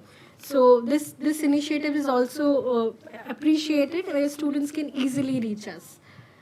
And regarding the role, basically 1-to-1 sessions, we follow up. We do another different things which we do is we do wing visits, regular wing visits. And during the exam time, we sit in the hostel itself so that the accessibility is easy for students. So we email them the specific time. We will be available in the hostel, so they can just walk into the common room and meet us there. And we conduct the open sessions. So regarding how to make sure the students who are not coming out of their room. So I think so we don't give a theme to the session. We just say there's an open session on mental health, and we create an online link for it. So many students come for it. And regarding the high-risk students, definitely we take a prior consultation from the DoHE office. Students who are having problems in their academics, like who are on academic probation or who are facing termination or who are in academic warming. So beforehand only we take a list early in the semester from the DoHE office, and then we follow up with them. I think so the counseling service is the main body which is working towards the mental health here, but we have a center of naturopathy and yoga and different sports facility as we were talking about. So often then we always refer students to take help of these measures, and Definitely our campus is very rich and ecologically rich campus. So we always ask students to take these measures into play whenever we are treating for any mental health concerns. So apart from that, we keep conducting many sessions on different events. So one of the initiative which we take, which we have recently started last year, is the gatekeeper training. So we collaborated with a Suicide Prevention India Foundation. It's a private foundation, basically, and they came to the campus for a 3-day gatekeeper training. It's a 3-hour educational program which is affiliated with, like, which is recommended by the WHO basically, and it aims to educate different people, common peoples, regarding the signs and symptoms of anyone who is contemplating suicide. So this program was appreciated well. Definitely the attendance is an issue, but definitely the students, staff and the faculty members also, they took part in it, and we plan to continue this gatekeeper training for the security guards and the SIS guards also, and different faculty members every year also. And I think so one point I missed earlier is that we carry on with the training of our team members, which I basically, so we, all the counselors ourselves, we train them to identify the red flags of these students, and definitely our team members are spread across the campus, and definitely they bring the vulnerable cases to us. So then definitely we started with a blog series, which is going on also, but we keep updating it regarding the suicide and prevention measures also, and then we are also creating mental health videos in the in-house only, because that's more validated. And that's it, I would say. All right. Thank you very much. So the next is Shreyasi. I am only Shreyasi. And what about Ansuma? From all IIT Kanpur. Okay. So next is from Triple IT Delhi. So they are all one. They are already done. Okay. One is Mr. Pushpinder Pal. So I'm here, Pushpinder. Pushpinder Pal Sharma. So it is okay if I present from here only because we both are there, we would like to. Okay. So thank you very much. So namaskar to all of you. I am Pushpinder Sharma. I'm a counseling psychologist along with Dr. Amita Puri. She is a clinical psychologist, and we both are here representing our well-being cell, which is at IIIT Delhi. Okay. So first of all, I would like you to introduce to our team. So in our team, we are there with the Dean of Student Affairs, Dr. Sujay, and 2 of the faculty members are also associated with our well-being cell. Dr. Amita Puri is there, I am there as a full-time counseling psychologist. And we also have in our team the psychologists from YODOS. We also consider the YODOS team as part of our team only. And we do have 3 student well-being representatives from the student council who are closely associated with the student community at our campus.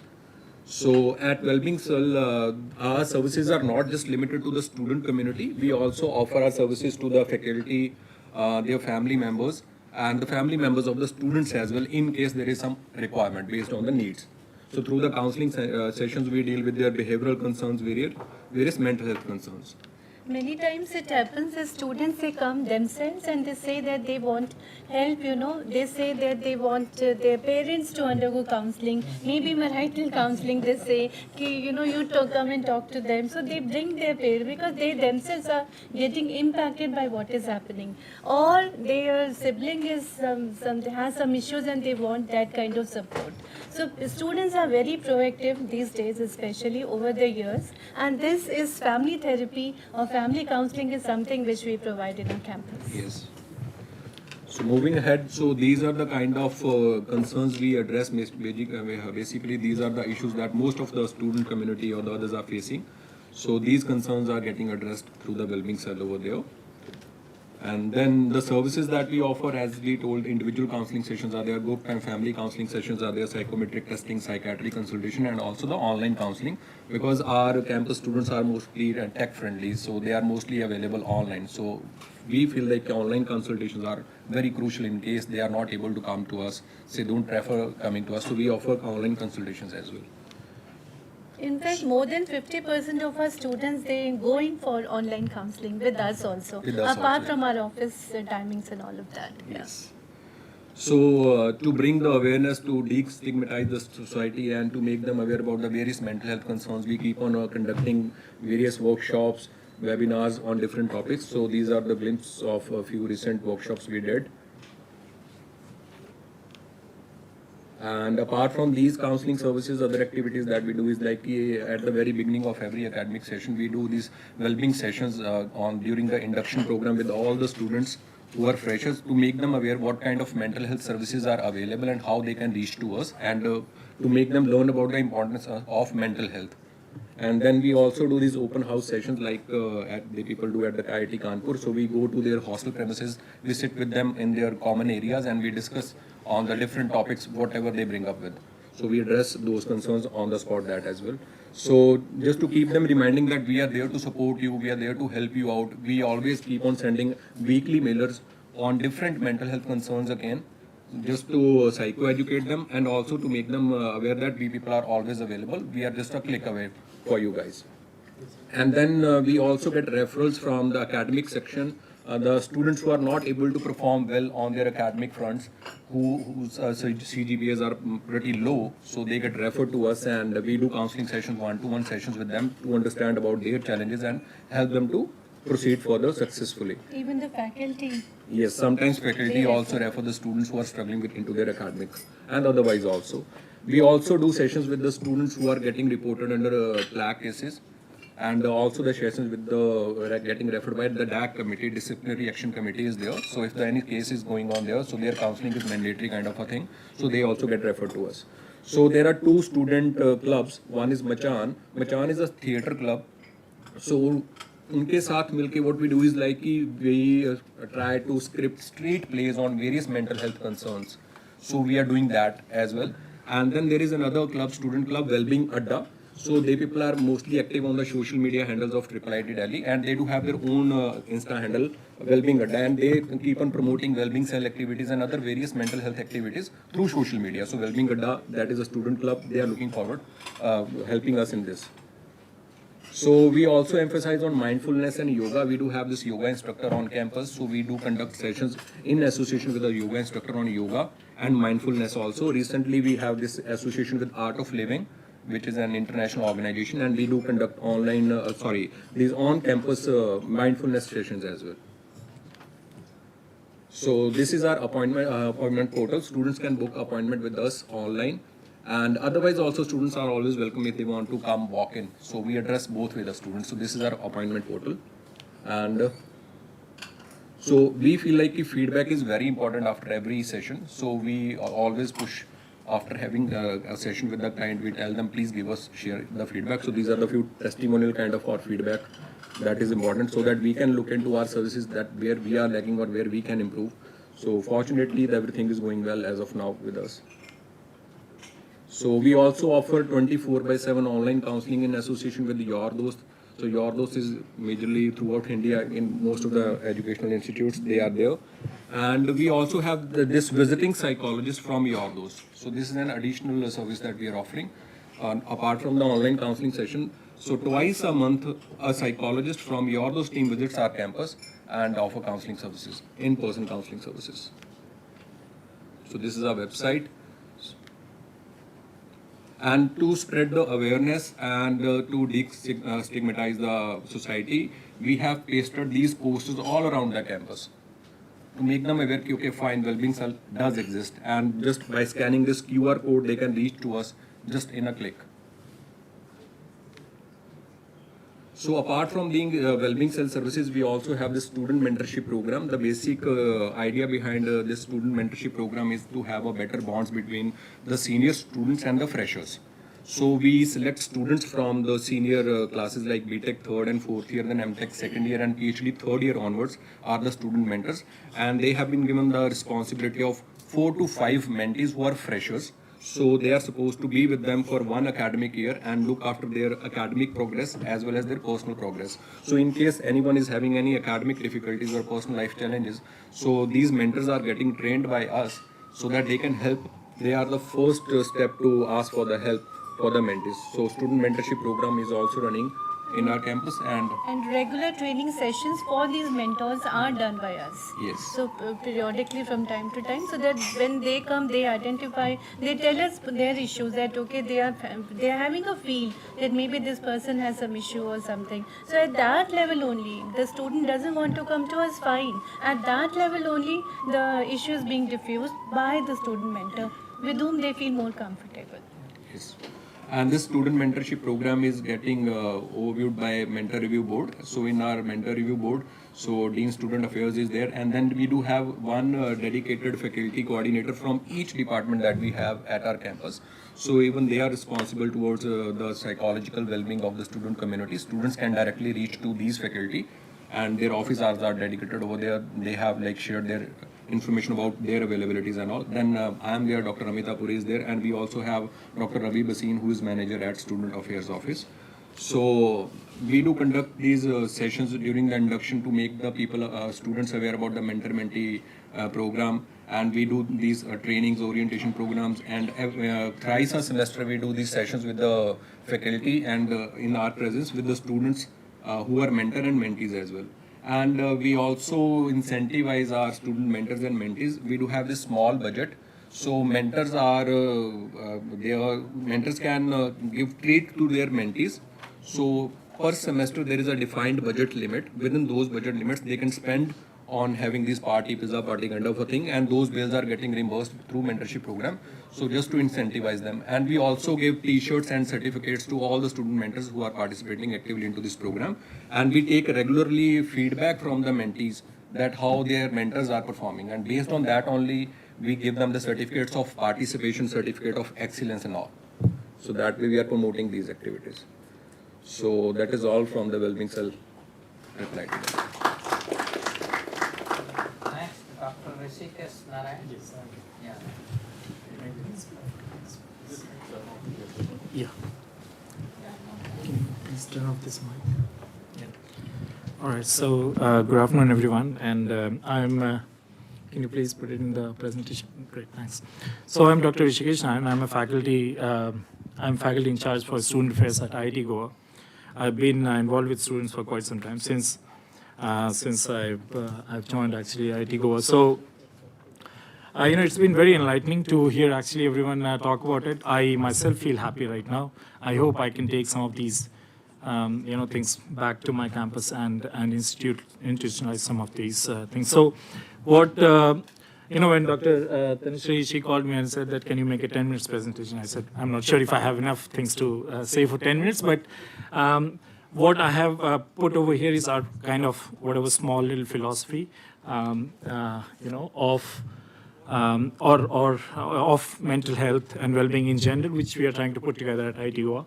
So let me quickly give you a glance at IIT Goa. So we have about 850 students, very new institute. We started in 2016. We have 4 BTech programs. And, 8 schools of studies, approximately 25% female students, 25% PG students, and we are still in our transit campus, which is a problem, because the things are not ideal. And when things are not ideal, obviously it kind of is one of the causative factors of a lot of stress and a lot of anxiety among students, because, all the students who come to IIT, they come from common pool.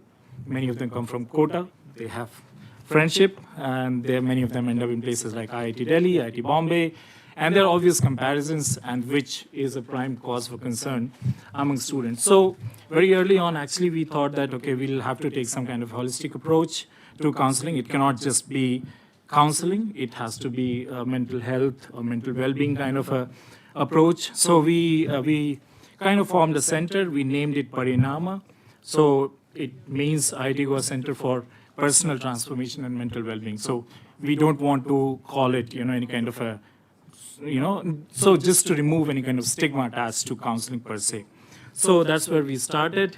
And what do we actually mean by holistic approach to mental well-being? So we thought that we have to, so we have been talking about verticals and all that. So we define our verticals into, let's say, 3 verticals. First is counseling, of course, then there's wellness, And we also thought that there could be a curricular, co-curricular, or an extracurricular component to well-being, and I'm going to give you a few examples of that. So to begin with, in the counseling space, we decided that we'll cover both the bases, so online as well as in-person counseling. So in online, your dost, pretty much everyone here is aware of that. So we started with them early on in 2018. It's been quite popular with students seeking, total anonymity during counseling. And also, see, what we have realized is there are a lot of issues which students face. And I'm speaking from very small sample size. I know that, only 800 students. But what we realized that where they actually, the threshold for seeking professional counseling, they have not crossed yet. But they would still like help. So those help can be provided in many different ways. And what we have experienced is that online counseling actually is like talking to a friend, as well as seeking professional counseling as well, if the need be. So it's that flexibility, it's that that space, or I would say the wide spectrum space which Yordos provides, which actually has been pretty good. So in-person counseling. So slowly over the period of time, we realized that online counseling in itself is not enough. We need in-person counseling, and now we have one on-campus counselor who visits thrice a week, and she's essentially responsible. I have not put any names or pictures over here, but trust my words, they are there. So responsible for entire counseling requirements of the students. She is also the first point of contact for anyone who wants to seek counseling in person. So she's the one who actually kind of does the triaging of moderate to severe cases. So she makes the early decision whether somebody needs to be referred to a wellness instructor or a clinical psychiatrist or a psychologist and things like those. So she does this triaging and then referrals. So she also coordinates with Yordos to actually understand the trends and areas of concerns, which I'm sure Professor Kumar was talking about, which we get in the form of monthly report. So she's the one, diving deep into those reports and trying to see some kind of trend and all that. So that was the counseling activity. In terms of wellness activities, so very early on, as I told you, we felt the need to have, and Professor Chopra was talking about the wellness aspect of it, or the preemptive aspect of it, or how to take care of oneself, in that way. So we hired a full-time wellness instructor, and she is the one who actually focuses through a variety of programs. It could range from anything sports-like to anything music-like to anything, I don't know. Some things which I myself don't understand, but I see students doing it, and they are good feedbacks about it. So I feel that it's going in the right kind of direction. So she is the one focusing on preempting cases which have tendency to develop into moderate cases of depression, anxiety, and all that through a variety of means. So, she mainly organizes multiple workshops, 1 to 2 hours of regular sessions, which are open for all every week. It's open for all. Anyone can walk in and be part of those sessions. So this is what we have started in the wellness space. And then finally, in the curricular and co-curricular space, I think this is something probably which we have tried to add to this entire space of mental well-being. Once again, this is very formative. So what we instituted very on is what is known as a no-fail policy in the first semester, because we realized that very early on, when students come, they come to IIT first semester, pressure cooker situations, we have been talking about all those words, and the curriculum change, coming from a year-long curriculum to, we do give grades. So I'll explain quickly what no-fail policy is. So no-fail policy only means, or it has 2 aspects to it. First, if you fail a course, it doesn't reflect on your the grade card. You still have to clear the course, but you have more time to do it. It will never reflect. It's not no-fail in that sense, yeah. But second aspect is, branch change is something which we are all familiar with. So we took the first semester grades out of, one more aspect is that your grades in the first semester doesn't count towards your CPI. So it's that extra stress which students face when they come to IIT, that has been taken off so to say. After we kind of instituted it, we figured out some problems to it. We can talk about it later, but for now I will stop over there. Okay, what we also did besides regular orientation, we have an orientation week where 1 3-hour session on an afternoon is devoted only to wellness. So that is taken by the wellness instructor and the psychologist. So that is more like a awareness session, that these are all the possibilities. Also try and sensitize them that, okay, come forward and seek help when it is required. Besides that, we didn't stop there. We have a interesting course for the first year students. I don't have a pointer here, but if you can see the third line, Foundations in Humanities and Social Sciences. So this is a program, this is a course, it's a 3-credit course, 3 hours per week, and it's modular course. So one module we have devoted to mental wellness out of this course. So in a semester, in the first semester, not in a semester, but in the first semester, one 9 to 12 hour module is only on mental wellness, you know. So students get, I think some of us were talking about sensitizing students, so they get enough time. It's neither too short nor too long for them to feel bored, nor too short to actually skip their attention altogether, right? So we thought, okay, one 9 to 12 hour session, module would be good enough to actually get them going when it comes to. So that's the curricular space we have tried to enter and address this issue. In co-curricular, we have some creativity-based courses like life, art expressions, like some other, which fosters the spirit of creative collaborations. If I can cite some examples, I don't have any pictures, I haven't put it. I have plenty of them in my phone, but I haven't put it in the presentation. What they do is, for example, they form teams. They can form team to make a painting together. They can make a team to put together a musical band, for example, somebody. So it's just fostering that spirit of creative collaborations, so to say. And this runs after lecture hours every Monday, 5:30 to 7:30 in the evening. So that is in the co-curricular space. And in the extracurricular space, we have activity-based sessions like Dance for Life, which are more easygoing sessions with much less activation barriers. So I'm done. Thanks a lot for right in time.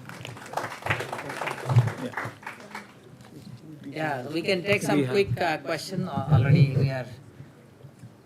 Yes. Yeah.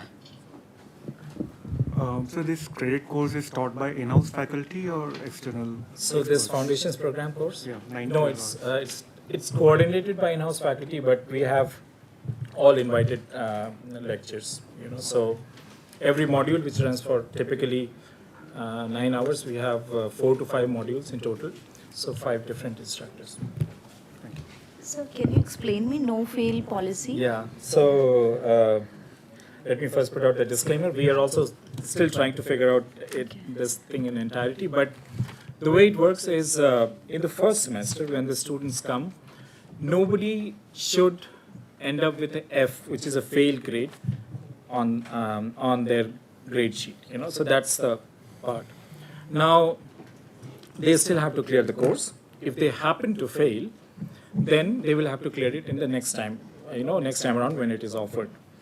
But in addition to that, whatever they get in the first semester is immaterial. They have to pass, but the grade is not counted towards their final CPI. So it does not reflect, or it does not affect their, so to say, placement potential or something like that, I just thought with the name that no-fail policy, I thought somewhere keeping the students in dark. I mean, they are not aware of with that no-fail policy. No, we explained this to them, right in the beginning. Yeah, it's a way to attract them. Yeah. Yeah, that's one thing which nobody can deny. Yeah. Okay, thank you everyone. Thank you very much. And to Shreyasi ma'am, I have one question. You said single session for everyone. So it's one of the mode they can seek the counseling, single session therapy. So they can book an appointment either for regular therapy, or if they just want to see if the counseling, like what they just assume counseling mein kya hoga, what would be the session be like. So they can just opt for a single session therapy. It can last between 15 minutes to 90 minutes. And if they have opted for that, then I reserve my time for 90 minutes. Even if they go in 15 minutes, I have free time. So, the whole idea is to familiarize themselves to come into the room and just experience how counseling feels like. And if they want to come back again, then they definitely come back. And if I find any red flag, then I suggest that, okay, regular sessions are needed in your case. So in that way, follow up and something like that. So not for everyone. Yeah. I'm just trying to seek out with, like as Sir said, we just need to know how we can bring out the students who really need help. Yes. Because those who need and who are active on this, they can anyways come and ask for the counseling part. But those who are not active, those who are not seeking. We can discuss this later. Yeah. We are. Sure. Yeah. Please. Wonderful session, very nice session, and good to know so many things happening in different institutes. And now we are running 10 minutes late, so without further ado, we'll start with Vertical 3. And I will request Professor Surya to chair the Vertical. Thank you so much. So, Vertical 3 basically covers governance reforms, capacity building, grievance redressal, evaluation, and ownership. It's quite an interesting combination of speakers, which includes IIT Bombay as well. So we have two institutes, IIT Bombay and IIT Roper. We also have AIMS. Basically, we all were actually talking about doctor from beginning, but we never had a doctor speaking. I think we are thankful to actually have Dr. Pratap Sharan here from AIMS. He's also a professor at AIMS. And we also have a management school going to talk about how to manage things. So this basically constitutes our committee. I think I will actually request Mr. Shaukat Ali from IIT Bombay to take care of the slides. We'll speak.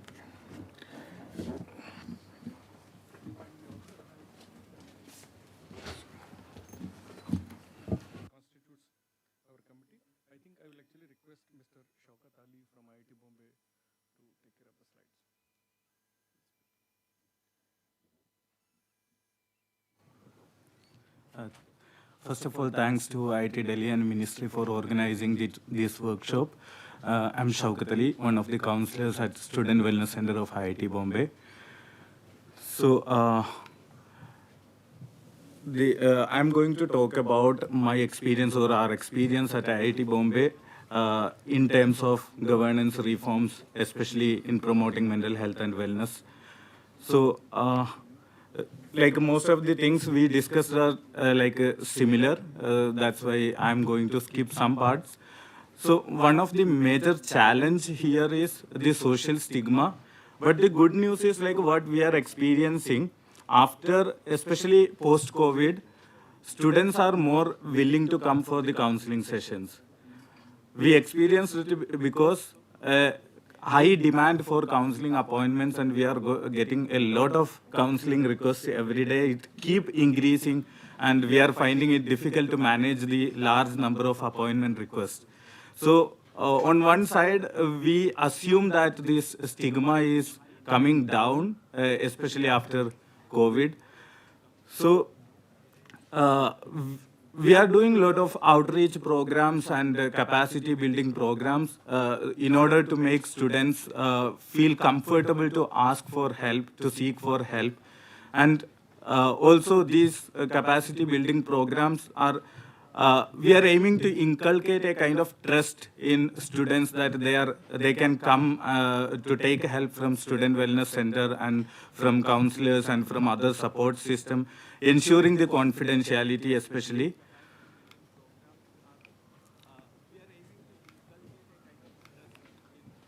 Okay, so basically, like other institutes explained their models, like we also have 4 verticals in terms of mental wellness and stress management.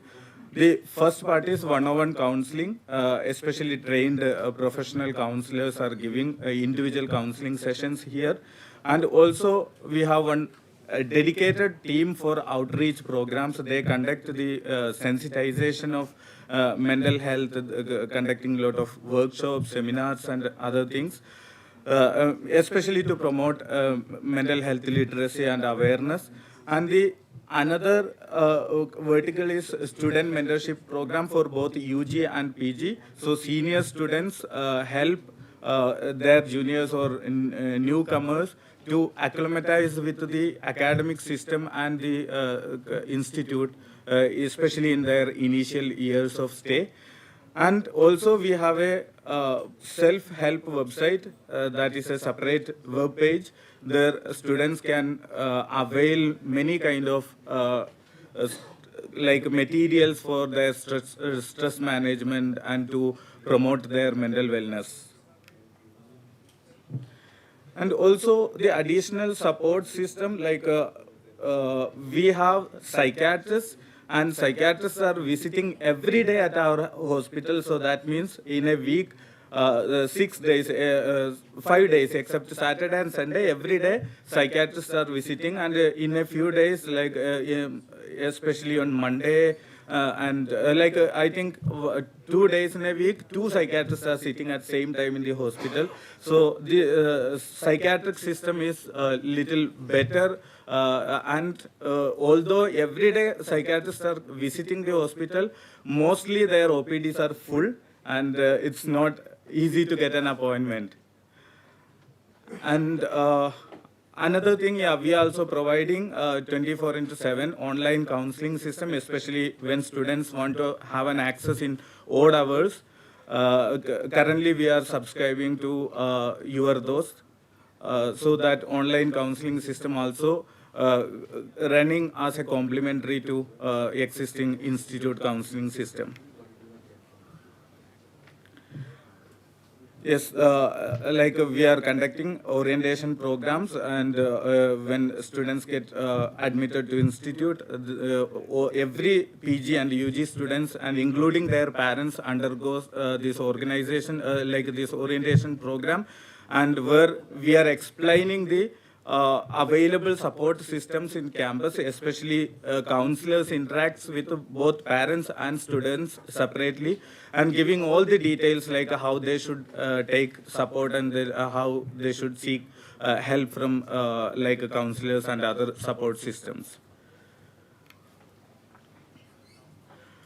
And another program we started during COVID, that is Vartalab, a kind of talk series. Like we used to invite the most famous professionals and experts in the field of mental health, and we conduct a kind of interactive program. It's more than a presentation. Students can ask their questions, and like they can, it's generally going in a discussion mode, and although attendance was not that great, but we are posting these things in our YouTube channel, so that the viewers, like we are seeing that many students are viewing it, and every day its viewers getting increased.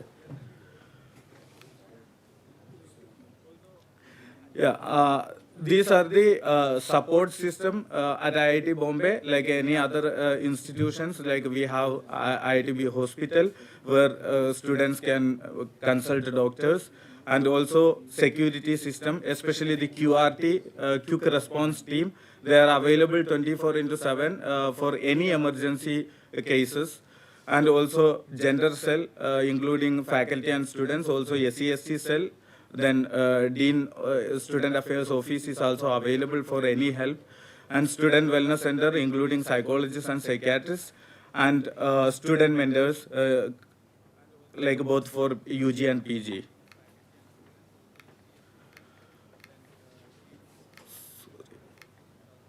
Sorry. Can you make it in presentation mode once again?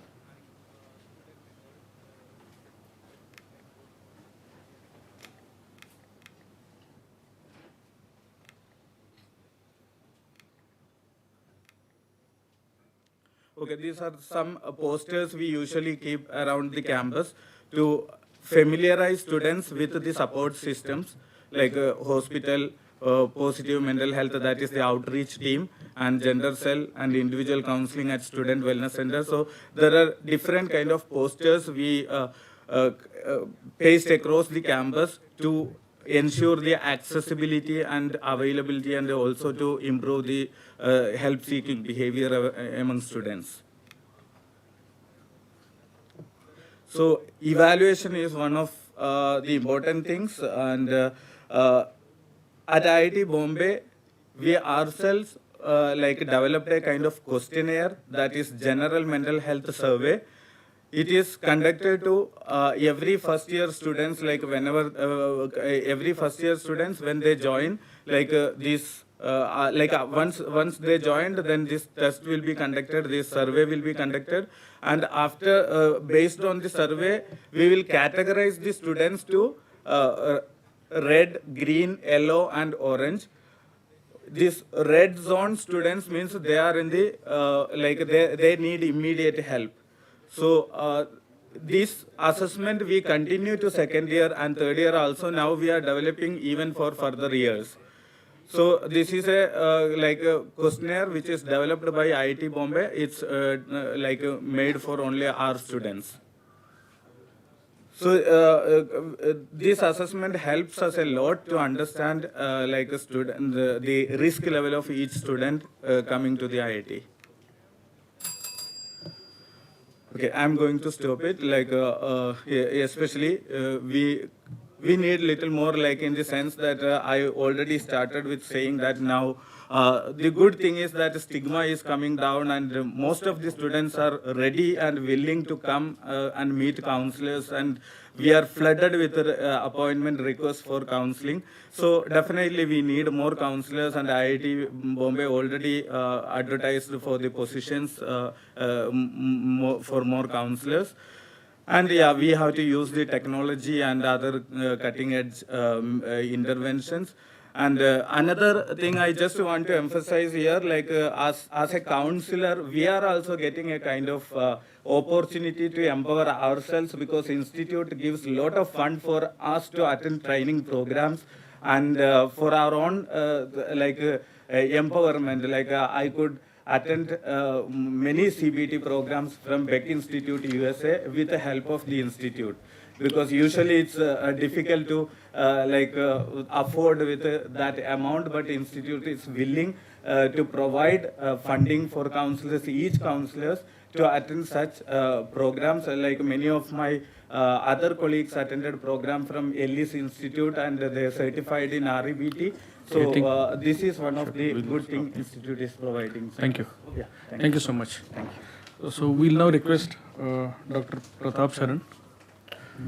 So while the slides are being loaded, I just wanted to emphasize that the most important thing is actually to gain the trust of the students. So we should have mechanisms in place where they should think that if they come to us, at least their problem will be addressed. So that is the key point what we actually wanted to tell to people. Maybe we'll discuss more towards the end.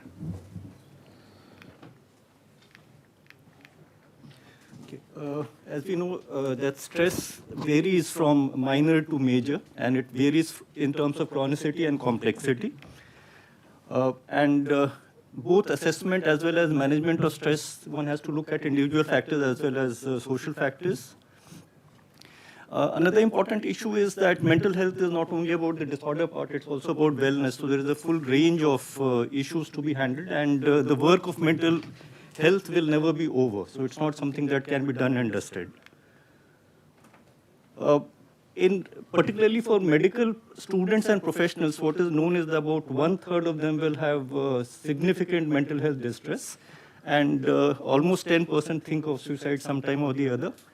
Burnout, which is more a systematic, system-based issue, is seen in up to about 50% of mental health professionals at some time or the other.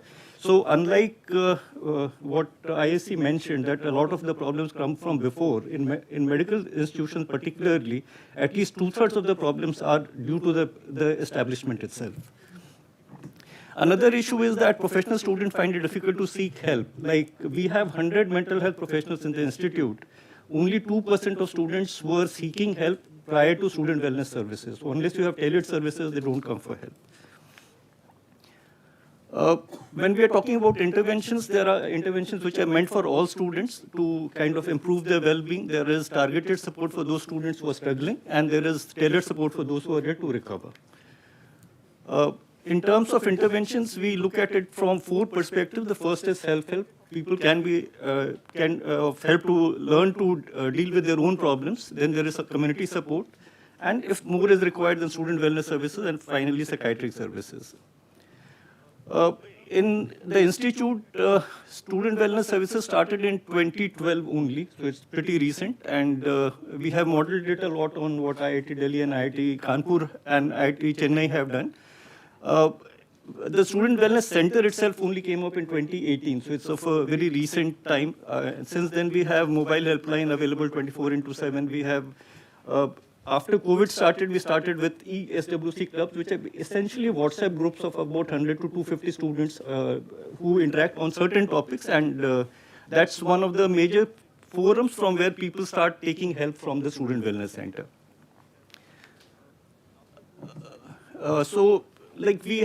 These are the four kind of broad areas in which we have services available, and I'll not go into details about it, but these are very similar to the things that we have talked earlier. At the system level, the student wellness services are housed in the academic section as well as the psychiatry department. Psychiatry department gives the technical support. There is a nodal person available, certain vision documents have been made, and there are certain things on the academic side which are done to help students re-establish themselves into. Okay.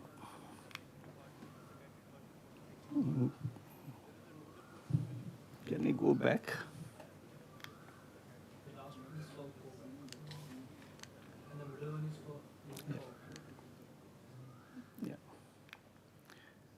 Okay. In terms of capacity building for self-enrichment, there is workshop which is a 1 day to 7 day workshops for different categories of students.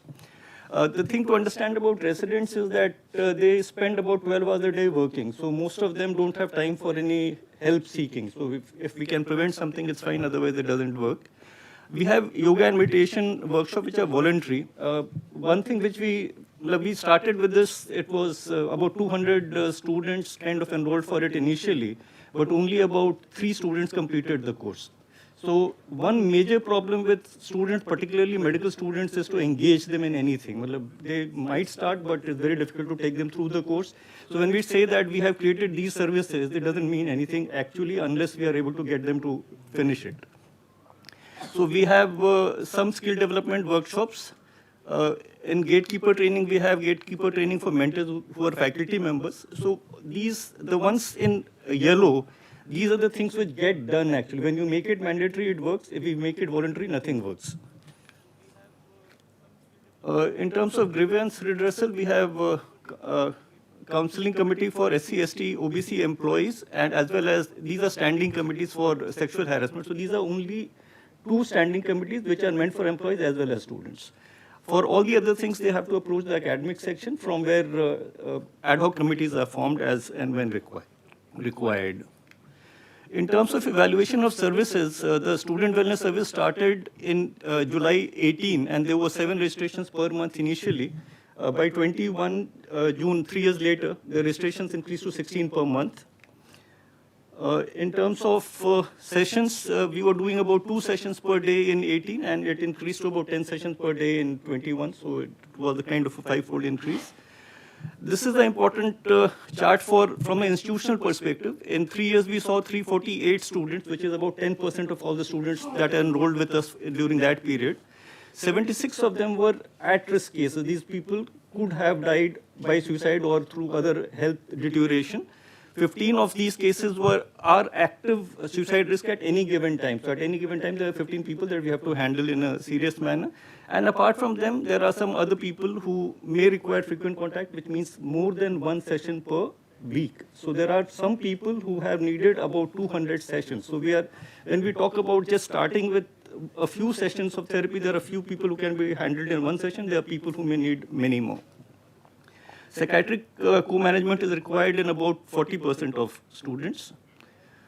So if we look at what kind of coverage we have provided, self-help, ideally we should reach 100%. Self-enrichment workshop, 1 week to 1 day workshop, we have reached 50% of students, which means that almost 99% of that work remains to be done. Community support we should be reaching 100%. We have been able to reach 10% with minimal kind of engagement. In terms of real engagement, a lot needs to be done. Student wellness in medical communities, we need about 30% entries. We are managing about 9.4%.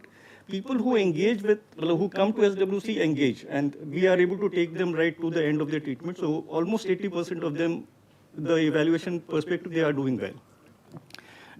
Psychiatric services, about 5% would require it. We have already reached about 6.5. I don't think we can improve much there because most of the more severe problems are getting seen. In community-oriented services, one can have community-oriented, community-based, community-engaged, and community-owned services. So we have something about that. So in terms of community-based, the SWCs are located in the hostels.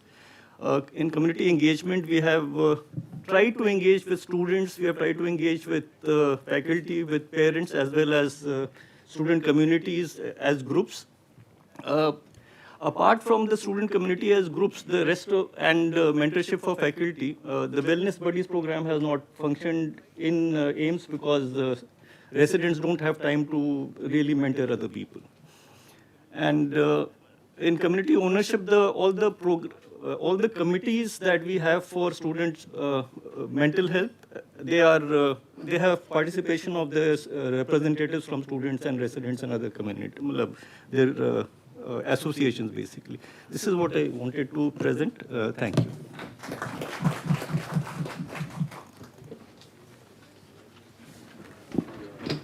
Thank you so much, Dr. Saran. Mr. Deepak from IIT Ropar.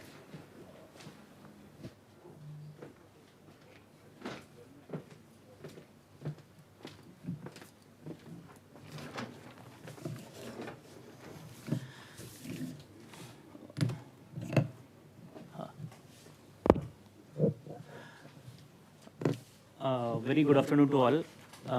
I'm Deepak, working as a student counselor at IIT Ropar. And in today's session, I would be put forward the mechanism and measures to support students' mental health and well-being in campus. So before that, I would like to briefly introduce our cell, which is named as Snehita Wellbeing Cell, which is functional under our Professor Director IIT Ropar, Dr. Rajiv Ahuja sir.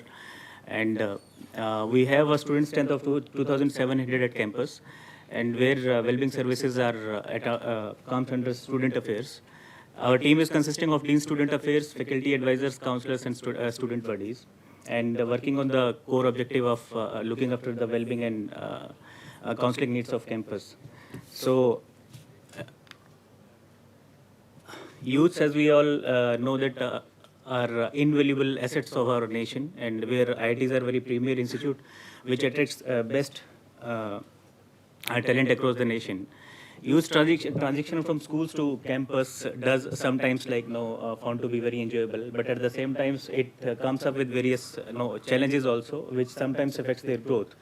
And where these challenges we found that gradually results into various mental health issues and challenges.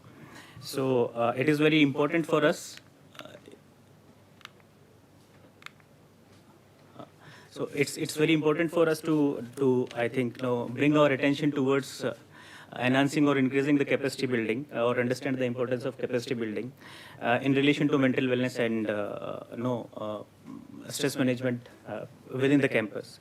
So I would share, I think majorly most of the measures have been already shared by our seniors, but in addition to the shared measures, I would adding a few of the other measures also, and detailed orientation program for UG and PG and PhD students, including parents. So I think at the time of entry of the students in IITs, there must be a detailed orientation and counseling programs, which needs to be conducted. I think we, all of us, maybe conducted this induction program very often for 1 week to, I think, extensively for 2 weeks mainly.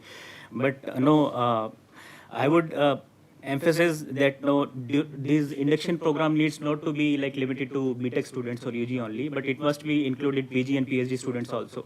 So as and when PhD or new PG students does enter into our system, they may also be involved in orientation programs. And there must be, I think, a separate session for parents also, include simply preferably involving parents.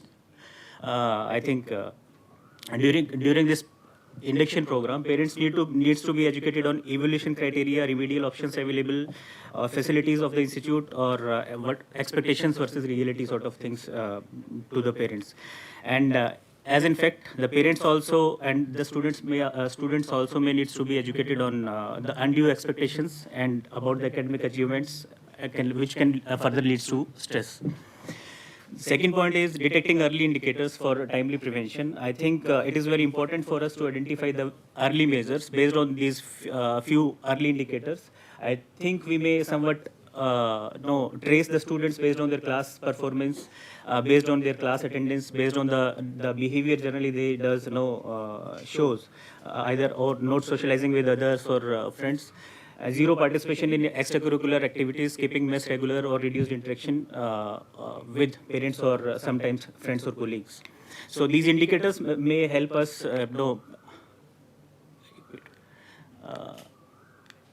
these indicators especially may help us to give us an idea to to somewhat supporting the targeted population or red flag cases and just to provide them a timely help. A focus on life skills area to early adapt with the system. I think we must not simply limit it to the orientation sessions. These life skills sessions needs to be conducted very often and very frequent on, I think, once in a 3 months basis. And these life skills program must be like on and around related to, I think, problem solving skills, decision making, social skills, assertiveness, yoga, like this. And concurrently with these studies, I think with these sessions, there must be some promotional activities also on healthy dietaries, lifestyle related managements, handling relationships, importance of healthy and well-being in life, in relation to lifestyle habits also. Maybe very often, I think, encouraged within the students. We may also have a self-help support system within the students, either based on mentor-mentee system or just to provide support, timely support to the students itself. I think student counselor ratio must be adequate in the campus. Professional development by attending various CRE programs needs to be, I think, taken care of. I think most of us are having visiting psychiatrist visit at campus, which are very much essential, and for us just to look after the medical sort of part of those students who are generally required and needs. We may also conduct sensitization program on barefoot counselings for wardens, especially for wardens or caretakers or faculty advisors, and now including student buddies or student volunteers also. Strengthening the visibility and 24/7 accessibility. I think we must also strengthen the visibility and accessibility of counseling services or within the campus, so as to promote that help seeking, to maximize the help seeking behavior among students. I think just to facilitate the anonymous users, those who are not rushing to the counseling cell or services, we may somewhat facilitate either a institute e-portal program like Your Dost, just to anonymously chat with the counselors or anonymously share their concern or stories, in addition to the face-to-face sort of counseling services. So switching to the grievance redressal mechanism, I think there are instances sometimes which make students suffer in silence and which may gradually leads up to anxiety or developing depression or mental health issues. So I think to address these issues of well-being of students, a time-bound grievance mechanism needs to be established in the institute. I think we have cells of addressing SC/ST issues or addressing the issues related to sexual harassment at workplace. So I think as similar as these cells, we must have that a cell to address the well-being related issues and challenges of the students. We may create a separate, accessible and confidential communication channels for reporting mental health grievance, such as dedicated helpline platforms or suggestion box, etc. So, adding to it, I think that we may have internal inquiries committee structured to look after the academic challenges related to hostel affairs, day-to-day routine. I think as we have our dean student affairs or hostel wardens to somewhat listen or to address all these matters. We may have feedback from the students on a very timely basis, and just to ensure their complaints of students should be promptly addressed.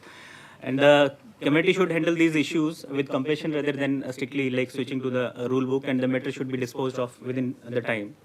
I think graceful exit options, I think in lining to NEP policy, we may, I think towards that providing exit options like either like not, I think a system of exit options in line with NEP policy with the certificate, diploma or certificate should be introduced. We may think on. In addition, the IIT should collaborate with college, universities, institute to facilitate lateral entry of students with recognition of credits earned. For example, if a student is not able to cope up with the course work of particular program, like BTech Computer Science or BTech somewhat, we may have a mechanism to either Mr. Deepak, I think we should now okay, conclude. Yeah, thank you. Well-being assessment, I think already discussed. That's fine. Thank you so much. Thank you. I would now request Professor Ankit from XLRA, Jamshedpur, Delhi Center.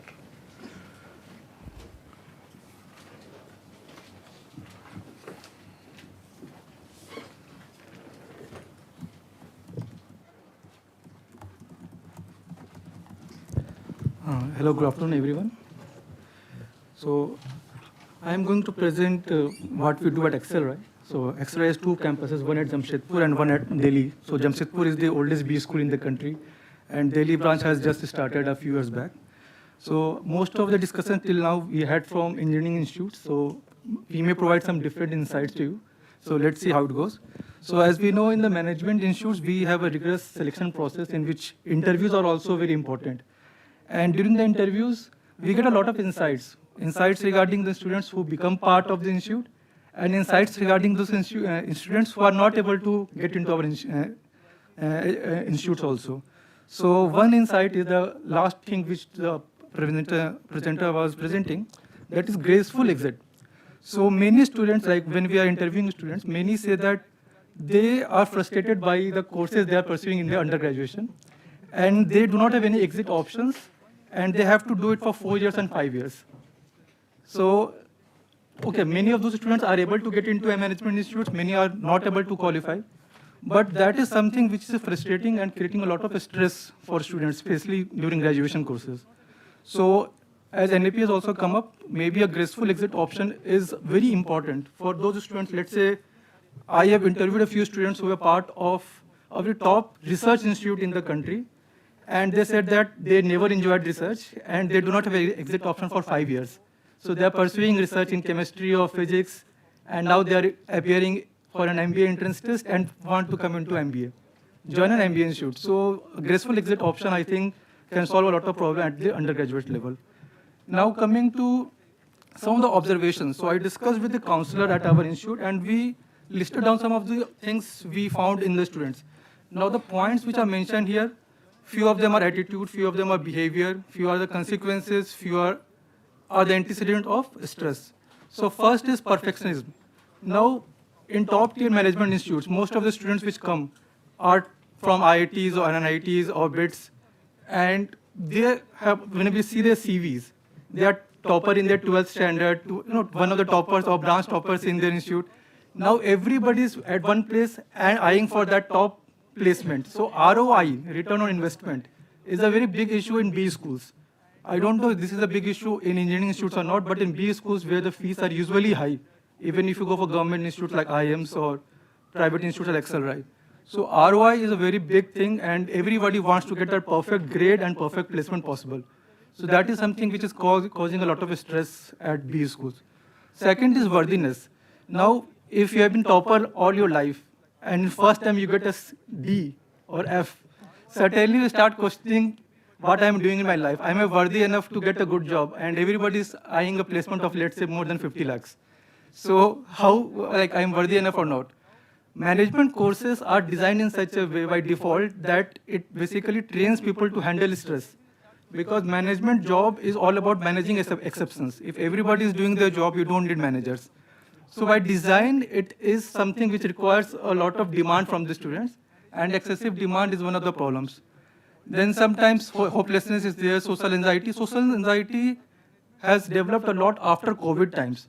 So people used to stayed indoors, they were not able to physically interact with people. So once they came out of their houses, they don't know how to interact. So currently the batches we are having at our institute, though we call them COVID batches in terms of undergraduation. So they did their undergraduation during COVID times.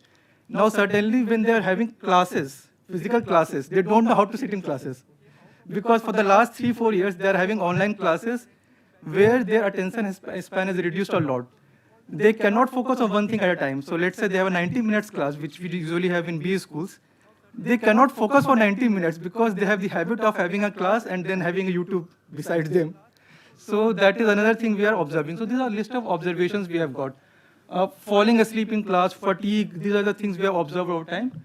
Another thing which we have observed is cheating. Now, all these COVID batches which have come out during COVID times, cheating has become very common because of the online exams which they had in their graduation times. And they got morally disengaged also. Morally disengagement means that they could justify that cheating is something which is okay. Everybody is cheating. If I am not cheating, I will lose grades and I will not get the best placement possible. So this is something, why I have mentioned all these observations here, because each and every observation needs different kind of intervention.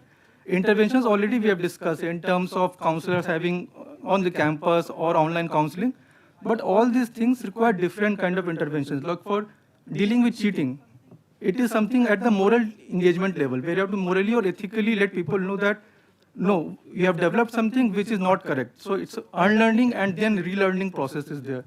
In terms of perfectionism, the thing which was mentioned earlier, it's okay to not be perfect. You can still get a good job. So each kind of thing requires different kind of things.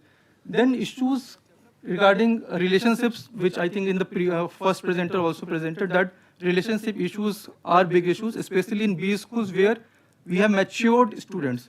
So the median experience is around 2 years. So they have completed their graduation and then they have median experience of 2 years. So relationship issues are critical issues in B schools. So that is another thing which we have got.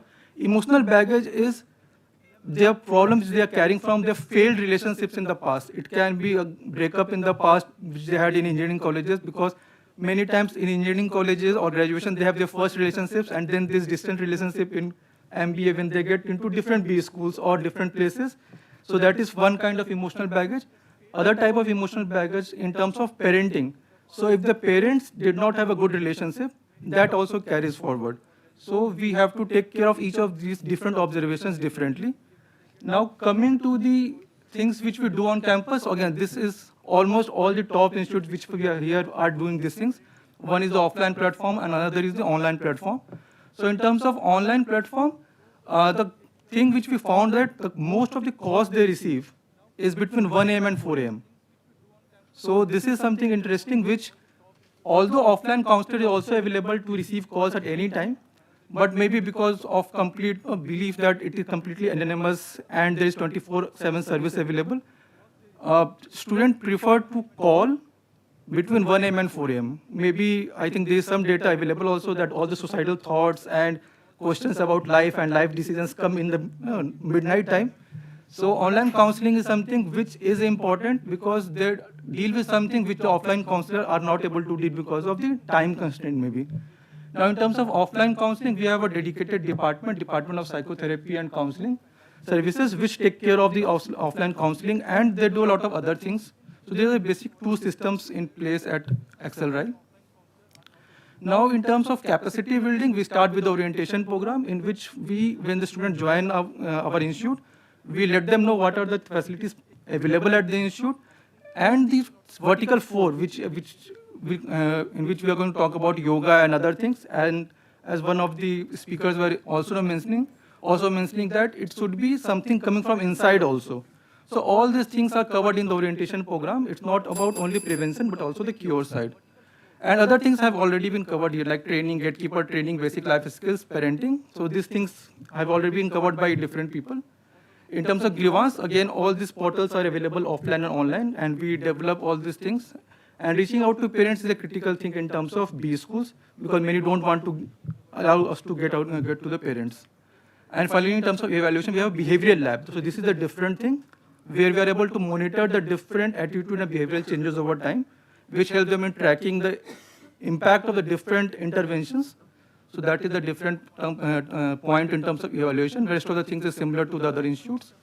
And in terms of ownership, there is a dedicated department, and the top management support is completely there. And confidentiality is one of the key aspects in the entire process. So that's all from my side. Thank you so much. Thank you, Professor Ankit. So the floor is open for a couple of questions before we move to the next session. So XLRI Delhi campus, how many students is it housing? This year onwards, we will have 180 students per year. So 2-year MBA program, 180 each year. 360 in total. And this behavioral lab is for everyone or only for identified? So behavioral lab, there is a department. In that department runs behavioral lab. So behavioral lab serves multiple purposes, and it is open for everybody. Voluntary? No. The thing is that it is designed in such a way that we normally do experiments there, and in experiments we invite people, and through those we will ask a lot of questions. And we also ask questions regarding their mental stress and strain level. Okay. So in that way we are able to track what are the interventions and how the output is going. Yeah, I have a question to IIT Bombay. You said that the initial screening, you're identifying around 6% students who may need help. So what do you do with that data further? Prashokar is not here, so he'll answer the question. So, I can't see him. Go ahead, sure. Yeah. So the 6% of the students we identify from the first year, what do we do with them? The one which are marked in red.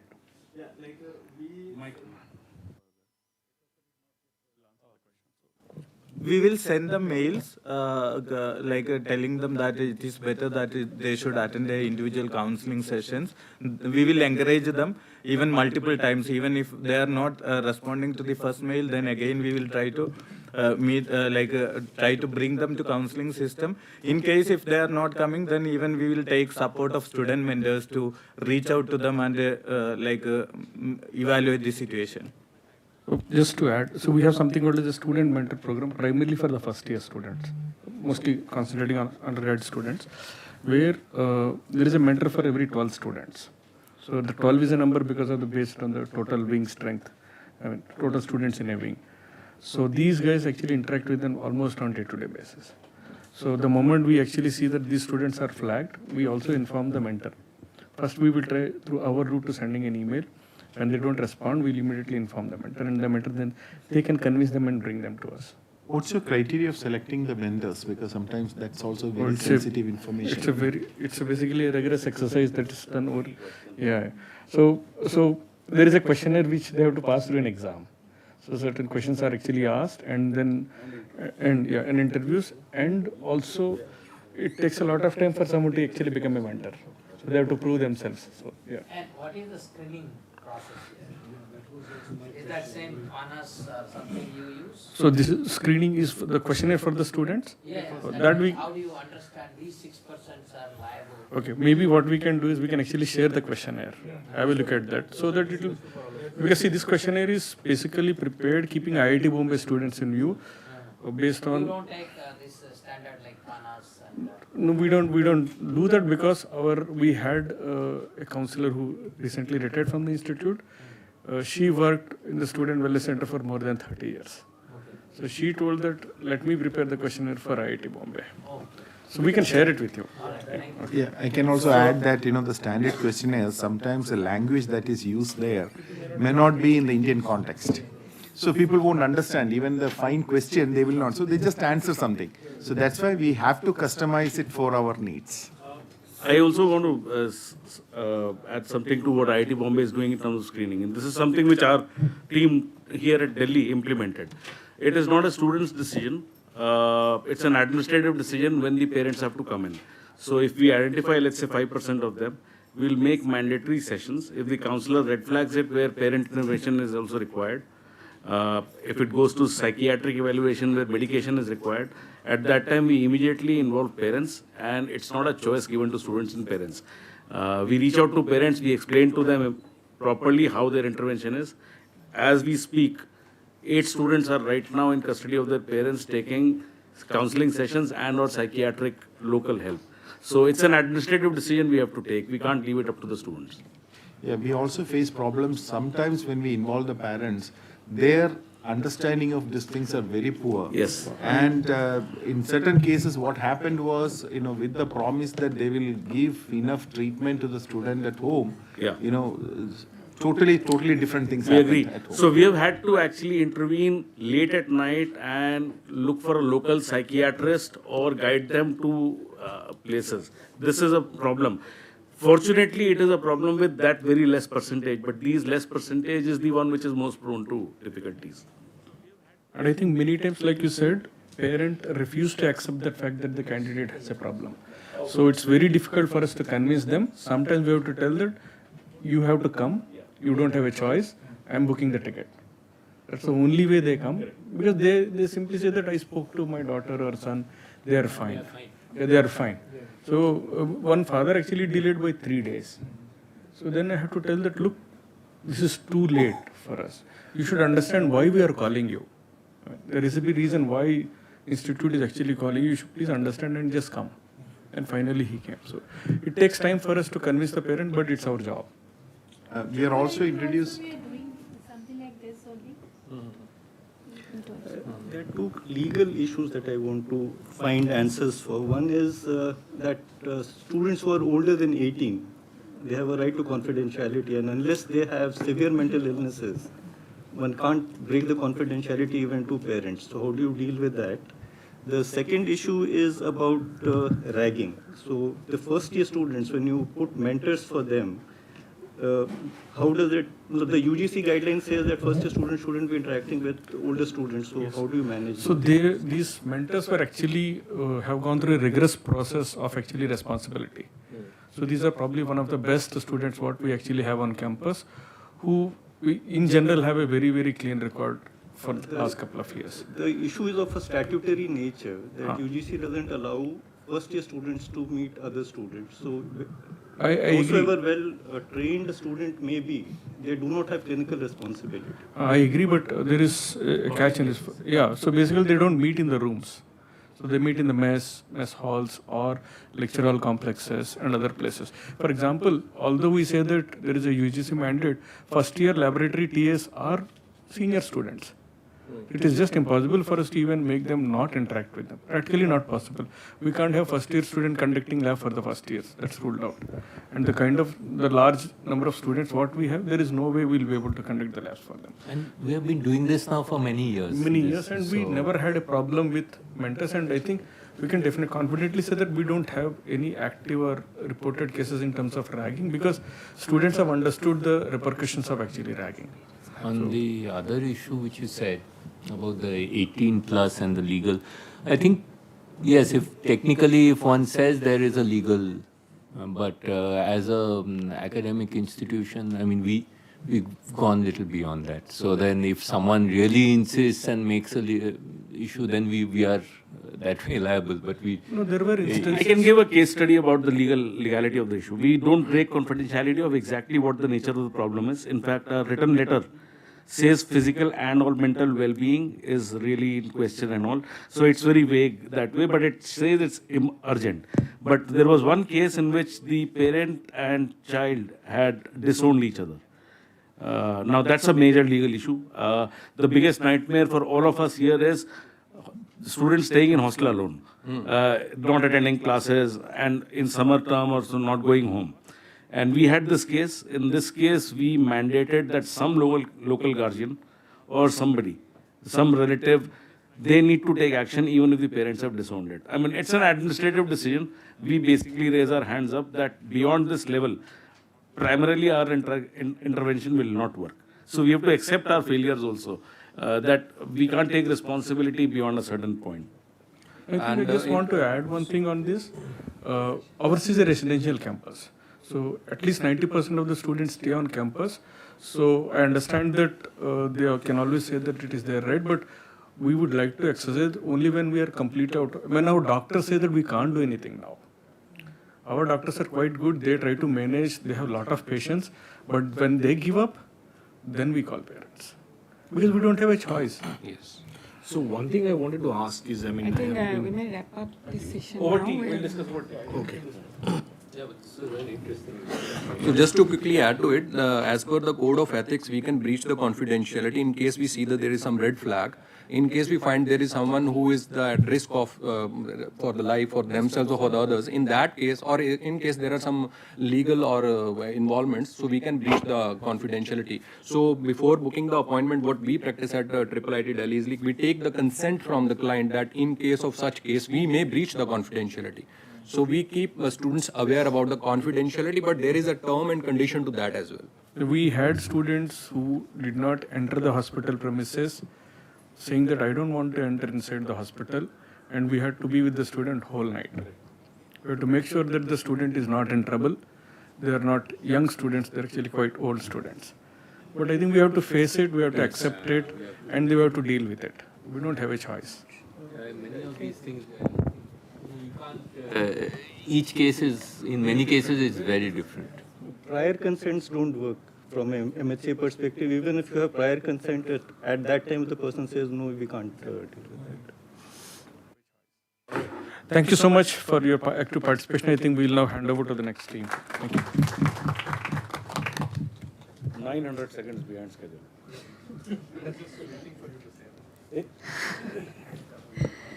Am I audible? So we can start with Article 4. And I request Richa ma'am to take. So my namaste and pranams to everybody. And without going into much formality, the session that we are taking forward is the ways of yoga and meditation, stress management, and an experiential session. So till now, we have had a lot of situational analysis and interventions as to what is happening across different higher educational institutions.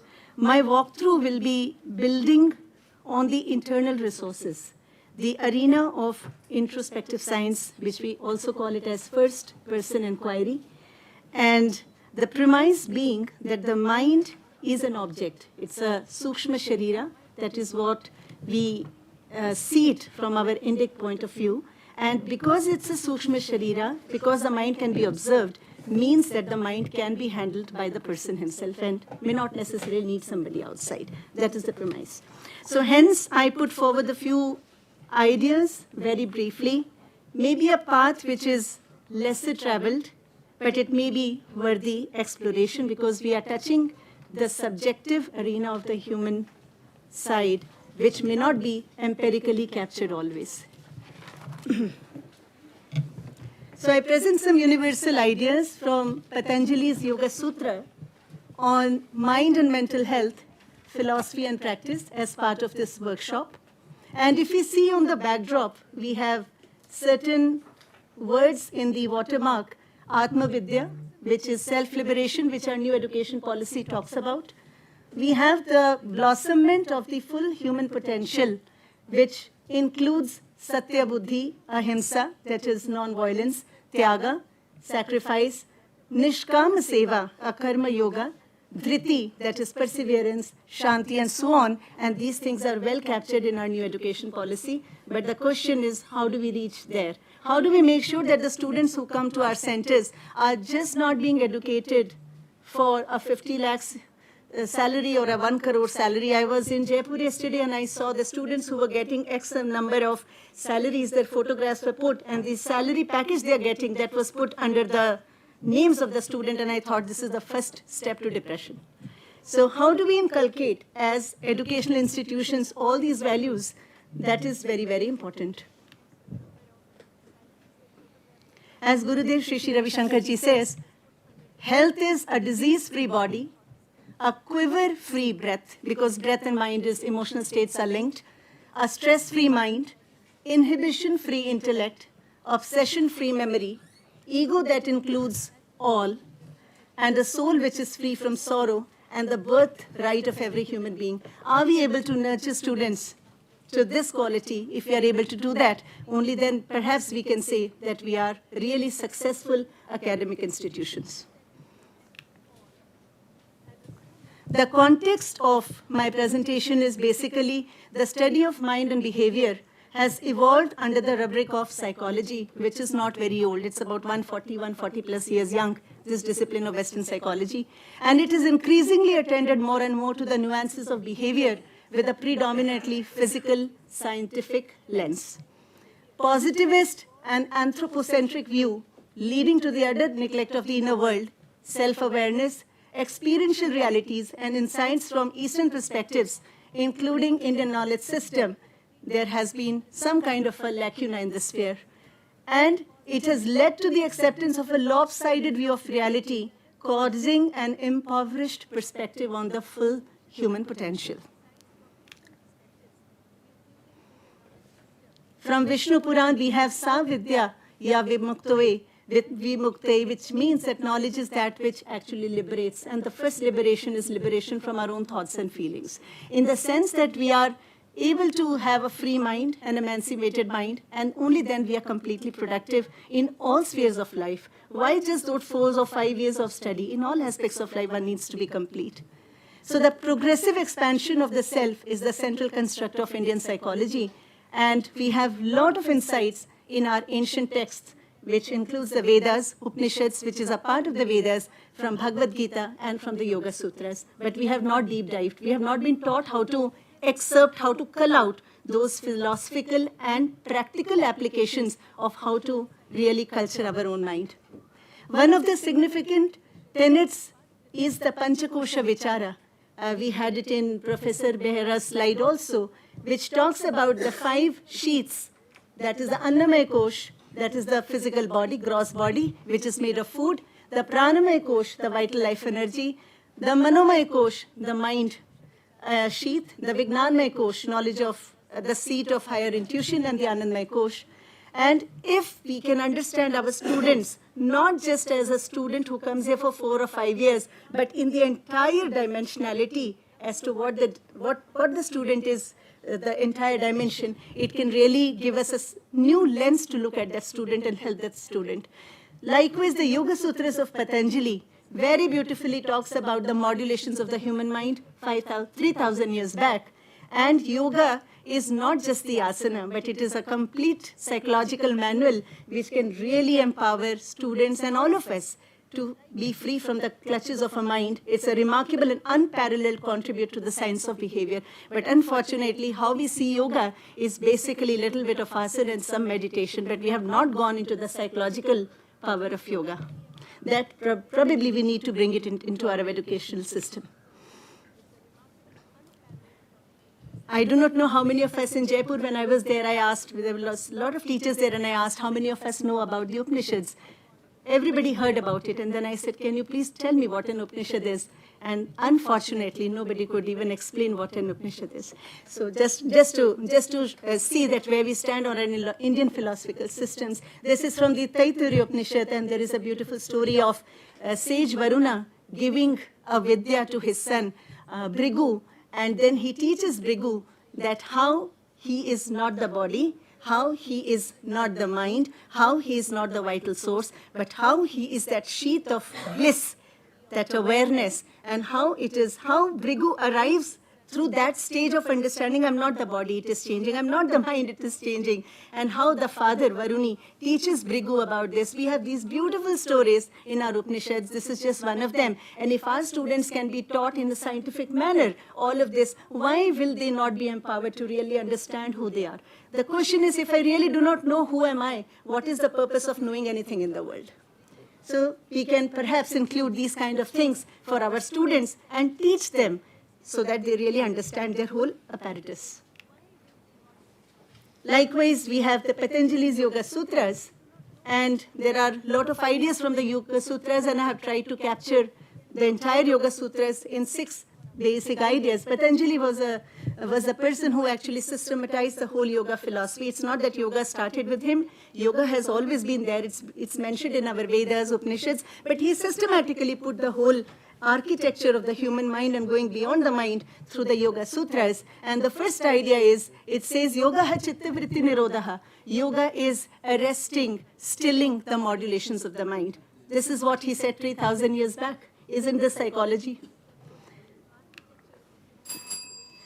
I'll just take 1 more minute, maybe 1.5. The second idea in the Yoga Sutras is separating the seer from the seen is Viyoga. That means the mind can be seen, and the person who is aware, the awareness that is aware of the mind, that is Yoga. Drishtuhu Swarupe Avasthanam. The third, he talks about the nature of the mind. Vritti Swarupya Mitaratra. If I am not in yoga, I become one with the modifications of my own mind. And there are 5 kinds of vrittis. Vrittayaha panchatayaha klishta klishta. The vrittis are of 5 kinds. They can be problematic, they can be non-problematic. And he talks about the 5 kinds of vrittis, and he says there's no other 6 vritti. There's no other 6 modification of the mind.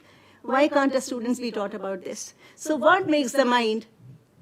All that is there, I will not go into the depth. And then, if one does not understand the mind, what can be the sufferance of the mind, which we are trying to deal with? And then in the end, how does one transcend the mind through different practices? And that is where comes yoga, the Ashtanga Yoga, Yama, Niyama, Asana, Pranayam, Pratyahara, Dharana, Samadhi, and all those things. So it is all given in the Yoga Sutras. If we do not tell them what yoga is, what the nature of the mind is, and what is the significance of this practice, they will never employ it. But if we can systematically take them through this, then they really value that, yes, I am the biggest project and I need to culture my mind the way I culture everything. Ekam Satya Vipra Bahuda Vadhanti. This is one reality, the wise speak of it in different ways. That I am not the body. This is what our Indian philosophy speaks, whether we take it any of the philosophical systems. I am from the Center of Excellence at IIT Kharagpur, and we are starting with a new course, 3 credit, the Gnostic Foundations of Yoga. It goes on board from this August for the UG 3rd year and onwards. It's an elective across all disciplines. We have BTP 3 credits and 6 credits, and I have 52 students already in my BTech project. That means students are really hungry and thirsty for this knowledge, and we have a very systematic immersion, and then they take up the project. And we are setting up a yoga space, a meditation, and a prayer room, all faiths, secular, and first-person existential inquiry based on yoga and Vedanta, because human subjectivity cannot be completely understood through empirical sciences. It needs the West and the East to combine together. So with this, I end my presentation. Thank you so much. May I now invite Professor Pallavi Bharadwaj from IIT Gandhinagar to make her presentation.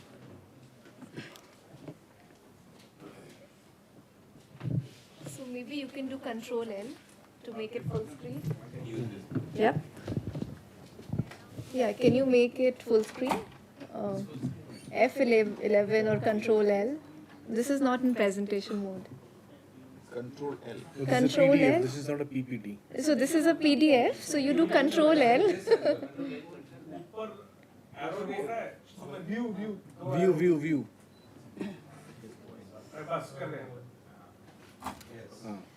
All right. Hi, everyone. I'm Pallavi. I'm a new faculty in IIT Gandhinagar. I have no idea what I'm doing here. But yes, since I joined, I've been very active in student wellness initiatives because I was also a part of it in MIT when I was a postdoc there and in Denmark when I was a faculty there. So very happy to be amongst all the senior faculties here and such amazing pool of wisdom that is flowing in. I ensure you all that we are going to learn a lot from this when I go back to Gandhinagar and implement this with all your combined wisdom. So yeah, this is more about experiential things that we have been doing at IIT Gandhinagar prior to my joining as well. So we have about 2,000 odd students in the campus, most of them bachelors, and we have seen that they have a lot of issues from their friends, relationship issues, and most of us talked about it, the academic pressure, because not everyone is of the same caliber who is entering an IIT classroom. We know people from different backgrounds, different capacities, but they're all expected to perform the same way. So this is not really, fair on our part as well. So some kind of support is needed, both at a mental and academic level. And then, of course, there's a parental pressure. I was so glad that people spoke about it today because it more often than not goes unnoticed. There is a lot of pressure. Oh, our son or our daughter goes to IIT, so that itself is a big baggage on kids, and they don't want to go out of it without being successful, or without a big pay package, as Professor Richa was mentioning. So there are a lot of issues that students go through, and the ways to improve it more on an experiential level, which is the topic of this vertical as well, is definitely a social connect. We feel when students come in a space where they feel secure, like Professor Dula was mentioning, gaining the trust of the students is the biggest challenge that the institutions have faced so far. And I think having a non-judgmental space where the students can come out and really share what they are going through is a big problem. And if that can be handled, I think we are successful in a big way. Then, of course, mindfulness, meditation, yoga. Then also Nature Connect. We are blessed with beautiful sunsets in Gandhinagar because we are on the west coast. So I'll just show an initiative that we just started. So Nature Connect with music, and when people eat together, we see a lot of healing happens there also, with some bit of mindfulness and awareness. So IIT Gandhinagar institute level initiatives also I will touch upon a little bit. So there is a 5-minute meeting that happens mandatorily for all the students, all the 2,000, 2,500 students that are on campus every semester. And from that, some cases are flagged, which go through a follow-up with professional counseling. And then there are psychiatrists on campus, psychologists who help these cases. But then more than that, we also make sure that there are not many stressors on the students in terms of people who are not from very strong financial background. We ensure scholarships. Then we also ensure that there is no termination policy in IIT Gandhinagar, which means that a student can graduate at their own pace. For example, I said that people come from different calibers when they enter an IIT campus. Then how do we ensure that they are all treated fairly? So there is no termination policy that IIT Gandhinagar has come up with. We also have a very strong foundation program, which is like an intensive 1.5 month program that all UGs go through. So they have different sessions where they are told what to expect in IIT Gandhinagar, and a very strong focus of this is also on mental health of this foundation program. Then we have a new policy, not so new for me because I'm new, but in IIT Gandhinagar, that physical exercise has credits and it is mandated for all the students. And yoga is a very strong part of this physical exercise. So every new student, maybe PG or a UG student, they have to earn mandatory PE credits, physical exercise credits.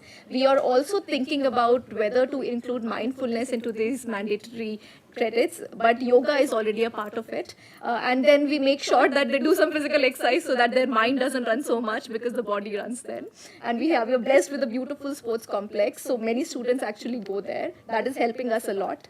Another thing that was something that we tried, so Arohan is our orientation program for PG students.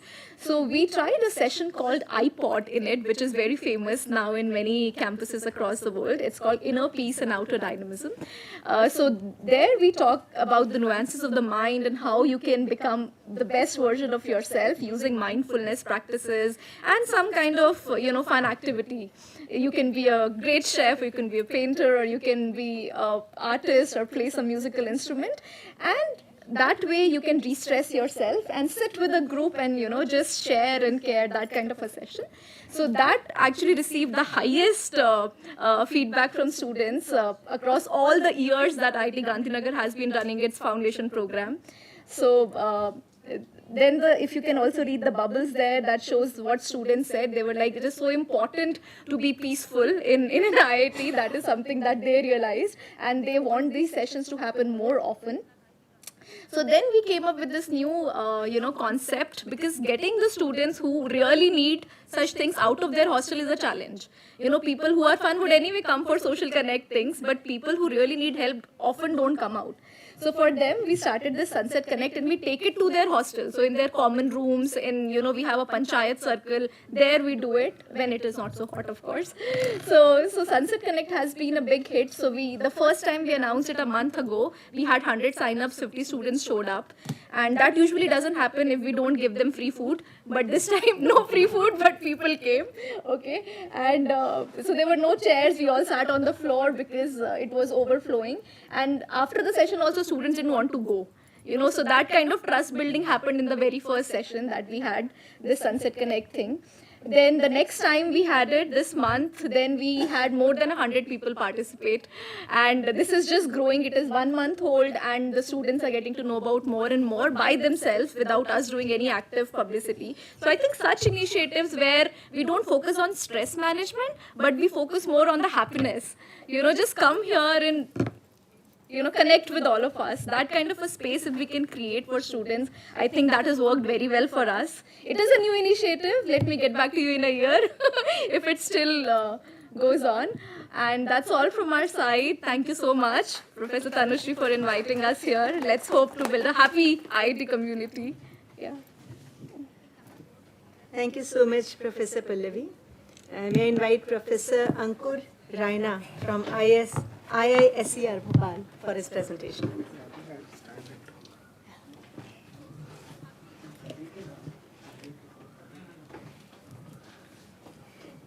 Okay, good evening, everyone. Good evening, everyone. Such a wonderful audience, and we had such amazing talks. I hope to give my perspective, how I have evolved from PhD student now as a faculty, how my journey has been, and what I have learned about myself and learned from others about what is this question of who am I. So this is, the question is, why is mental wellness being such an important aspect? So quality of our life actually depends on the state of our mind. If our mind is cluttered, no matter we have a nice samosa in front of us, we will not enjoy it. So the main the emphasis should be on how do we make our mind happy. And the stress is increasing on the campuses due to various factors. We have discussed at length. And one definition I liked about stress is, what is this stress? There is so much to do, yeah, and the time is limited. Everyone has 24 hours, but the energy levels are so less. So what we can do, we cannot reduce the work, we cannot reduce the time. What can we do? We can increase our energy levels. So if we are happy and when we are very energetic, we can do our work more efficiently. So this scientist, Emma Seppala, she is at Yale, and she has been doing a lot of studies about how to have students, happy campuses, happy students. And she has written in this book, she has come up with this finding that happiness is the fast track to success. Normally we think, when I achieve something, then I'm going to be happy. But what she has found is, if you are happy, you are anyways going to be more productive, you're going to be more energetic, and you're anyways going to be fruitful in whatever you do. Now, there are some mechanisms that everyone has talked about. I'm just putting some of them in these bullets. So yoga and pranayama are essential. Of course, it's the gift of India to the world. There is a tendency, whatever West does, India is trying to, at least the young crowd, it tries to copy. So that's why I have put somebody from Yale, so that people understand, West is actually following yoga, so that it comes back to us. So there are, of course, immense health benefits of yoga. I like this quote, a strong mind can carry a weak body, but a weak mind cannot carry a strong body. So it's so important to make our mind strong so that we can deal with all the aspects that everyone has talked about today. Now, the second aspect is meditation. What is meditation? It is the art of doing nothing. One of the definitions. What are the benefits? Why should students be doing meditation? Well, increases the gray matter. There was a study recently. There's some part of the brain which is regulating the aging. So if you do meditation, you don't age. There's some aspect in your brain which makes you young, and you're young and energetic throughout your life. So you definitely increase your energy levels, and you start caring for others, because there is less stress, there's more empathy, and if somebody is hurt, you go and reach out to them. Because there is less stress, you have more to share and more to care about. And of course, you get the skill to handle situations. Because your mind is not it's stress-free. You have the challenge. You have the ability to handle challenges which come across. Now, so there's the question, how many weeks do you need to change the gray matter in your brain? Well, through meditation, it turns out you roughly about, I'm sorry. Oh, what am I, is it going back? How do I, there's no back? I have a back. I have a back, thanks. Okay. Okay, so how many weeks do you need to change the brain, to change the gray matter in your brain? There's a study, on an average with meditation, you can change your gray matter in 21 days. So what happens when you meditate, your mind is in the present moment. So normally what happens, your mind is vacillating, all our minds are vacillating between past and future. And most of the stress gets developed because we are thinking about the past, oh, that person said this thing to me, how dare he? Or we are thinking about the future, oh, am I going to get 50 lakhs package? Am I going to make it to Facebook, etc. But when we meditate, what happens is our mind is in the present moment, and that is where you are more expressive, you are yourself. You're not somebody, you're not trying to be somebody, you're just yourself.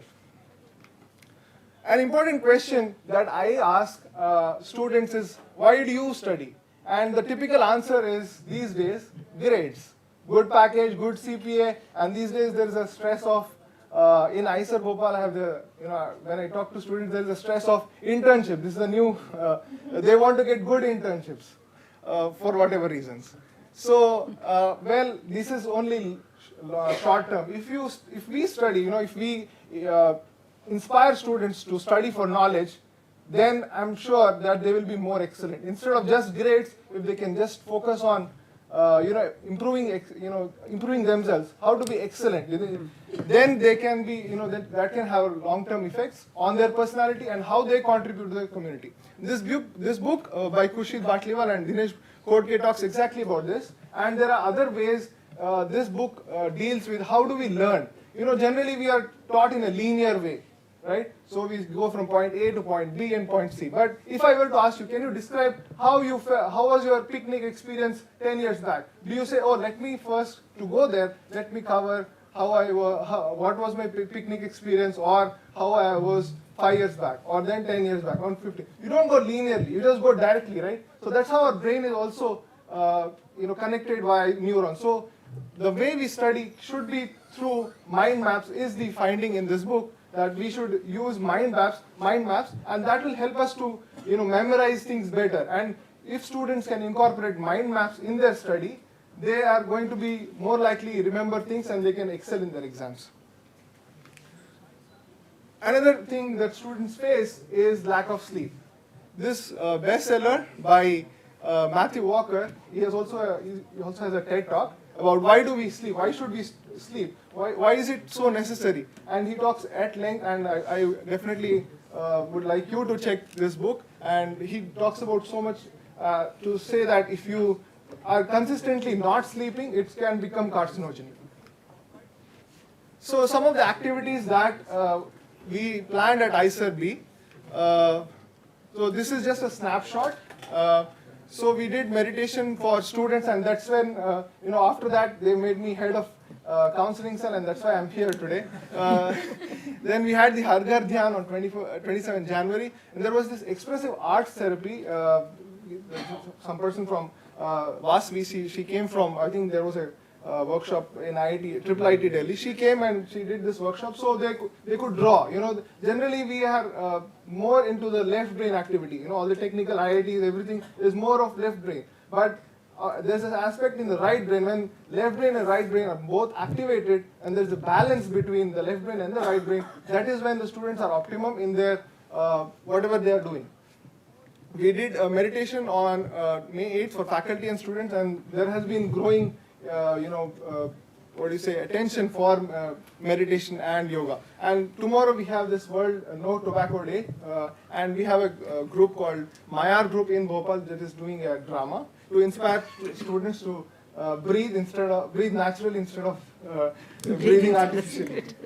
And then we have this yoga day coming up. We have week-long activities. There are some breathing techniques. Why are breathing techniques so important? So it is breath which is connecting us are connecting the body with the mind. You know, as I spoke earlier, the mind is vacillating between past and future, but there's no way we are taught from our school days how do we bring the mind to the present moment. So breath has been, breath is what the nature has gifted us, and there are various breathing techniques that can be used by students to bring the mind to the present moment and be more effective. This book by James Nestor is a bestseller. We can check that out. What are the key takeaways? Well, definitely invest in health, good sleep, good food, encouraging environment. Don't be critical, too critical. Increase energy levels and have ways to express. So with that, thank you so much. So we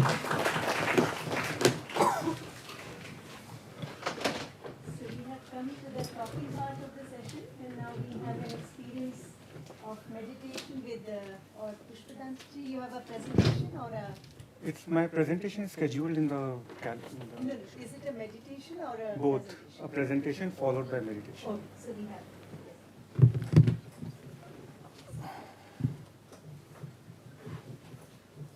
My presentation, please. I've sent to you. You can use my laptop if you want. We are talking of James Nestor and all the Westerners, but we have Hatha Yoga Pradipika that talks about the benefits of meditation and pranayam. All our Indian Shastras talk very, very deeply about all these techniques, and NEP is talking about rooting ourselves on the ancient Indian knowledge systems. So maybe this is a good opportunity to deep dive into our scriptures and see what do they say about yoga and meditation, from where all these things have come. May I have the remote? And on the states of consciousness, we have it in Chandogya Upanishad, again, waking, sleeping, dreaming. It's all there.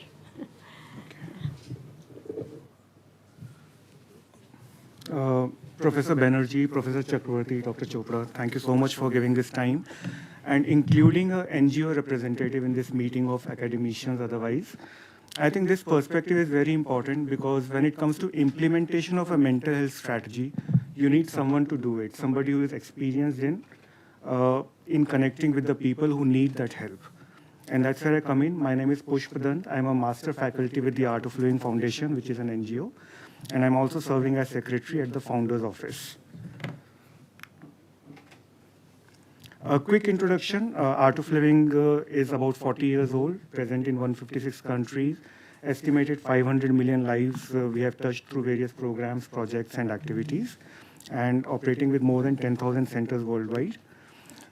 Coming to youth, we have a very strong presence and impact with more than 100 plus university campuses worldwide. We are present either formally in a formal association or informally, conducting our workshops and activities, building community around mental health.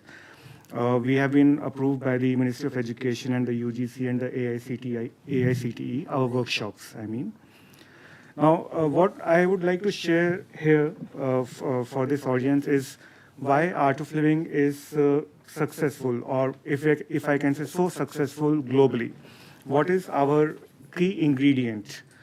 The first is we go by the workshop format. So while counseling and other therapies are on-demand one-to-one sessions, we go in a workshop format, and the benefit of that is it caters to a wider segment. It is not just about curing mental health issues.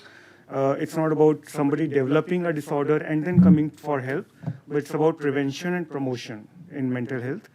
And in a workshop format, the learning is more enjoyable. The learning is deeper. With peers, you learn on many varied topics.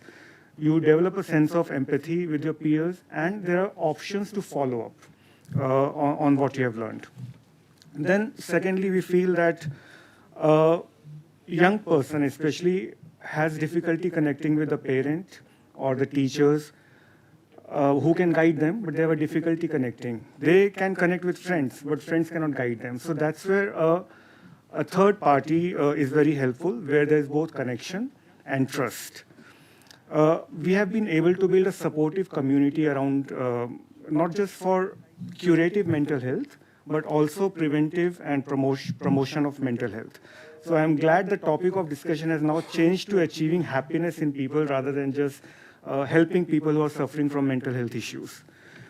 I see this as a big opportunity also because as campuses, our responsibility is to build human capital. So we should look at a person not just for the 4 or 5 years that the person is in the campus, but also leave them with something which will help them in their whole life. So we should look beyond campus at a person and keep the focus on building human capital. So of course, without impact of a workshop will never be successful. So we have a lot of Indian practices from the Indian knowledge systems, which are backed by research and incorporated in a workshop. I'll take you through some of them. I'm sorry, I forgot to change my slide. This was what I was talking about. So one of the studies which was conducted in youth on these workshops, which is called as SKY Campus Happiness Program. SKY stands for Sudarshan Kriya Yoga, which is again a practice derived from the Indian knowledge systems. It showed the greatest impact benefiting 6 outcomes: depression, stress, mental health, mindfulness, positive affect, and social connectedness. Another study showed improvement in self-reported depression, perceived stress, life satisfaction, social connectedness, and gratitude. Another one done on medical students showed that the level of cortisols were lower, which, sir, you would agree is an indicator of the stress in the system. And there was a 2-fold higher likelihood of being happier on a subjective happiness scale. It helps improve sleep, both at the nighttime and the daytime sleep.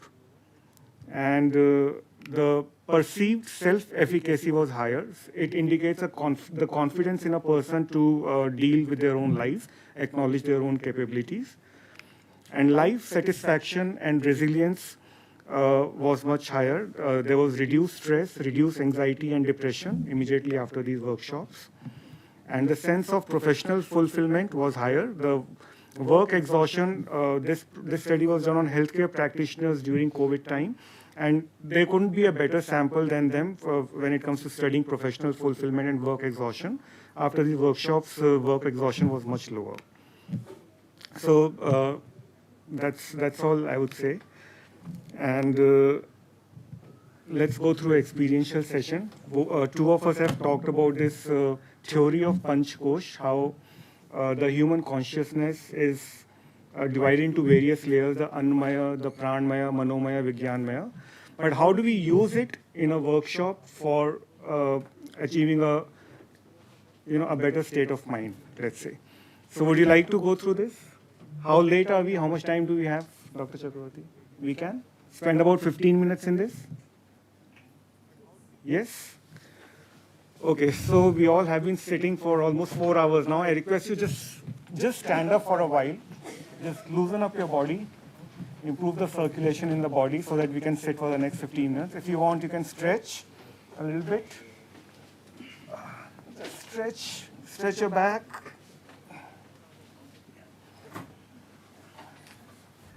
You can shake your legs, shake off the fatigue and the tiredness of sitting. Okay, now we can sit again.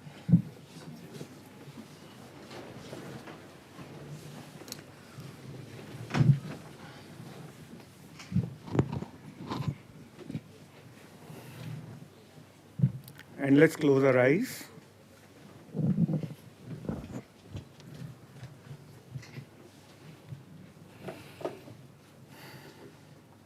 Let's just give a little attention to what our state of mind is right now. Are you feeling relaxed, or is there some agitation in the mind? Are you distracted, or are you focused in the present moment? Are you comfortable, or is there a sense of discomfort?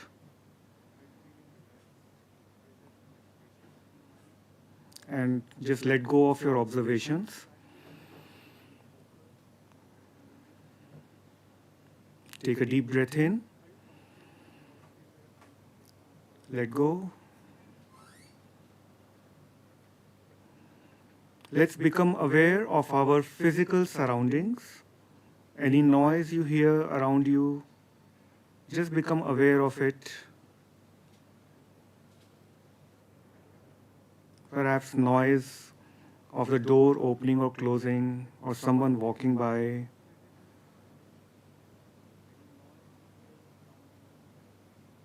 some humming sound from the AC.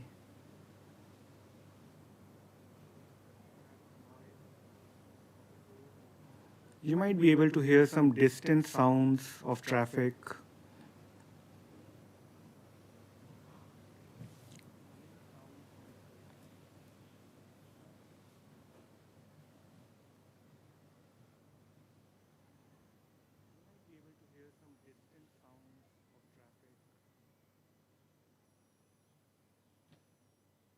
Or the birds chirping.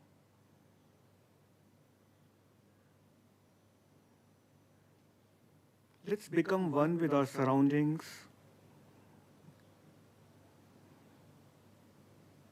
and take another deep breath in.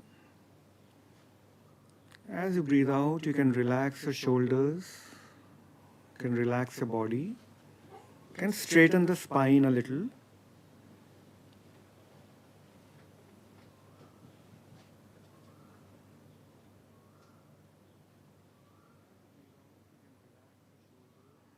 We'll relax the body part by part.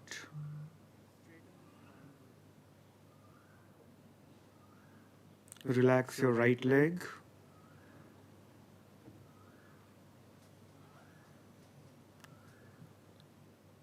Left leg.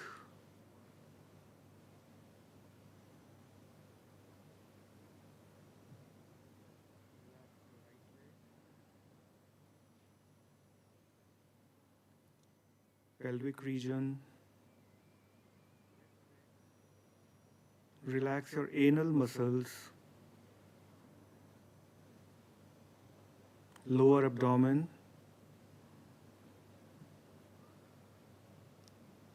Upper abdomen.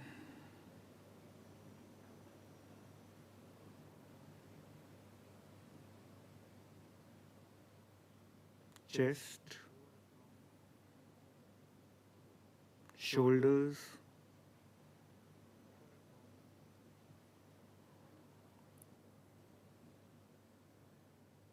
Right arm. And left arm.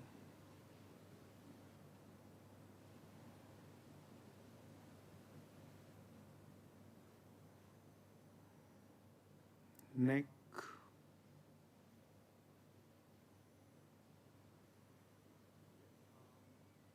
Face.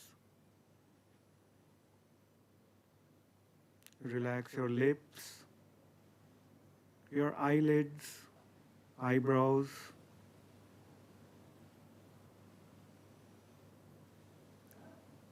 The whole body.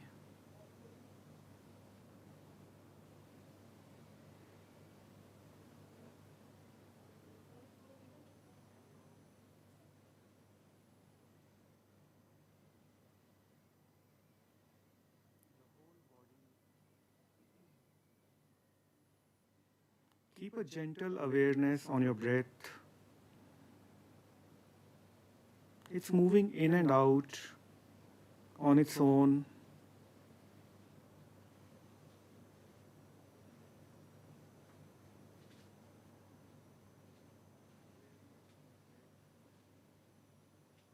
One of the few functions which is both voluntary and involuntary.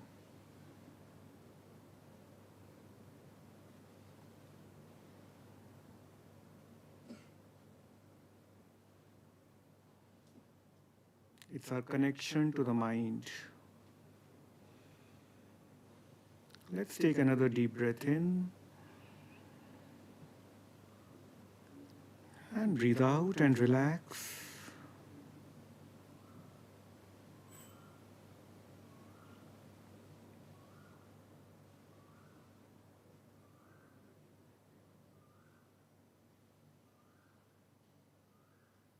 As you are breathing in, you may feel a sense of expansion, and as you breathe out, a sense of contraction.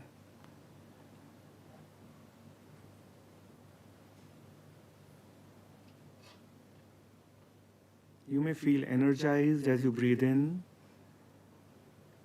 and relaxed as you breathe out. Just stay with this process.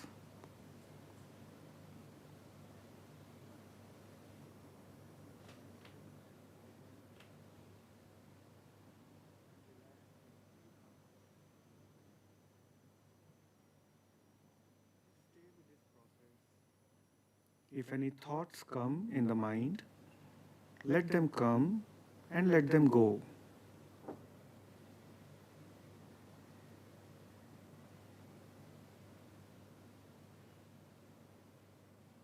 Thoughts may be good or bad.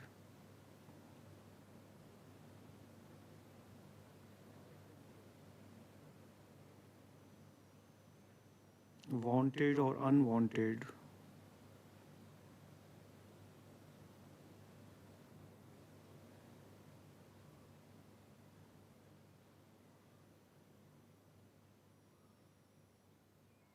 Whatever the thoughts may be, just let them come and go.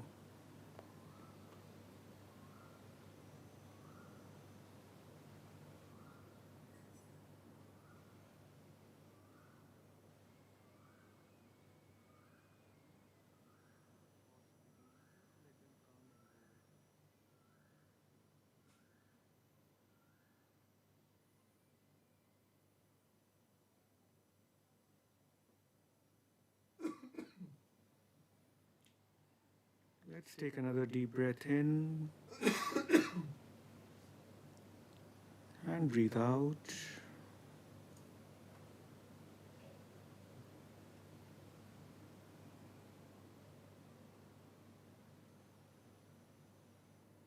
Just stay with your thoughts and your breath.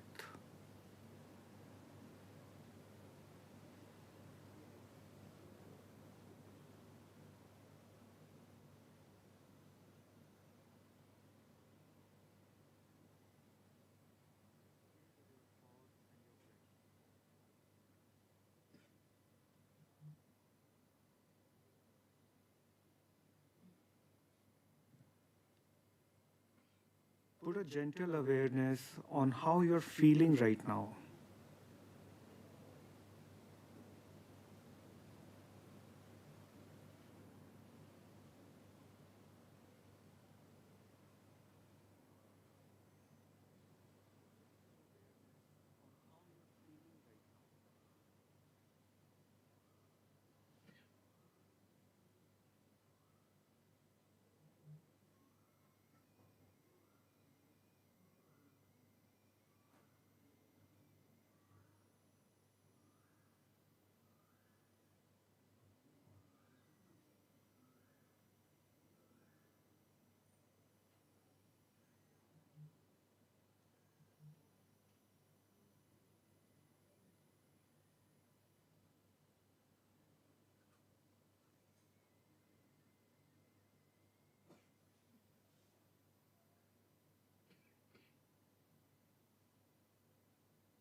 A sense of peace and quiet is dawning inside of you.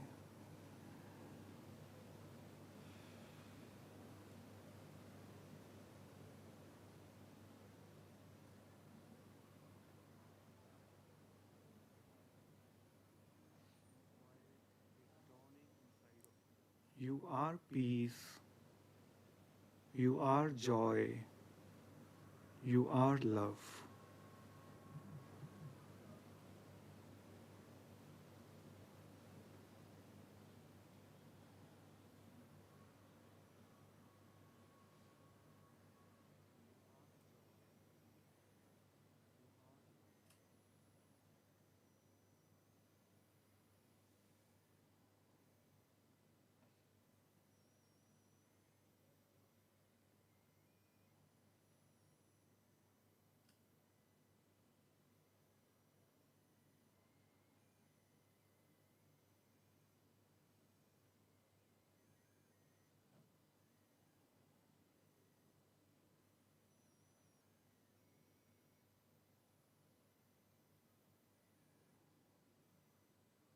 Once again, become aware of your feelings and thoughts.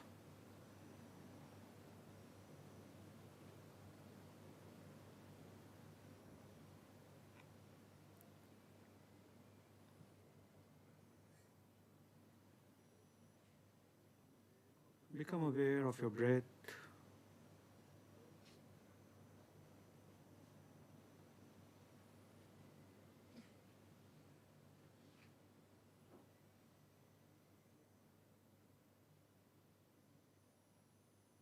You might notice a change in the pattern of the breath.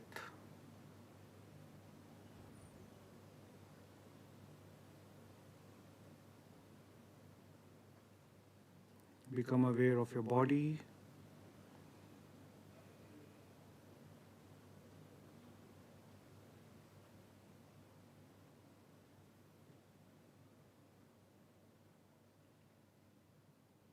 Let's take another deep breath in and breathe out.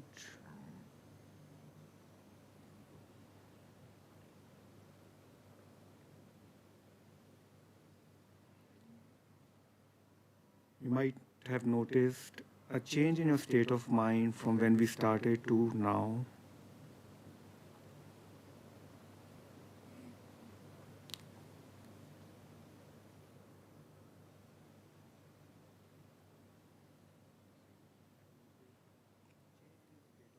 Become aware of the surroundings.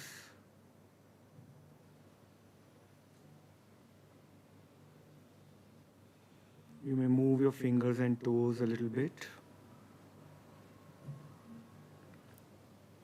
Open your eyes just by about 1%. Let some rays of light come in.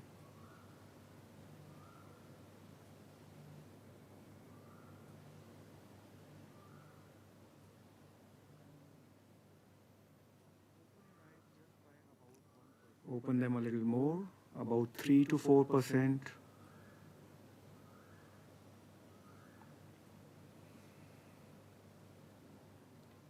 And slowly and gradually, you may fully open your eyes.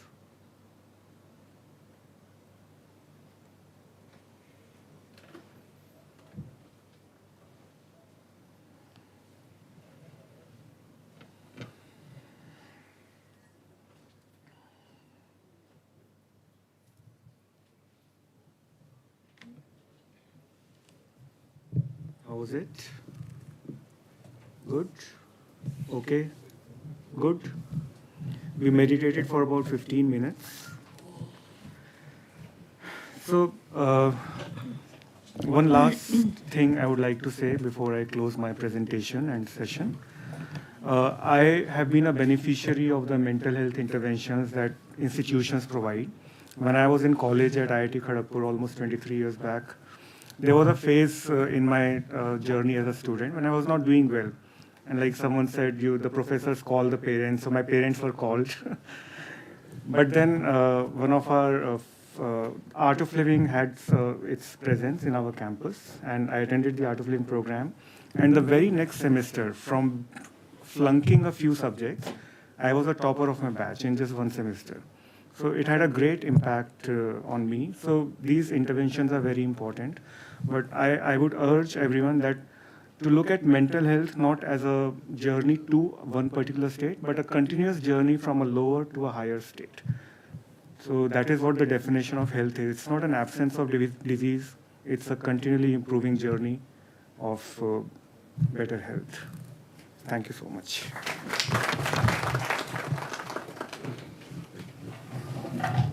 Thank you, Pushpadanji, for that very wonderful experiential session, and I'm sure our states of minds have changed with this little snippet of meditation. In this session, we have spoken from the philosophy to the praxis, to the benefits and to the experience from our philosophical traditions, and we have had an experience also. And now I would invite Professor Tanushree to speak a few benefits on meditation based on her personal experiences. Thank you, ma'am. And this was really a wonderful session. And thank you, Pushpadanji, for this amazing experience of relaxation. For me, my journey of meditation started when I was a PhD student in 2005-06 in Purdue University in US. Before that, I never believed in meditation. I was an achiever.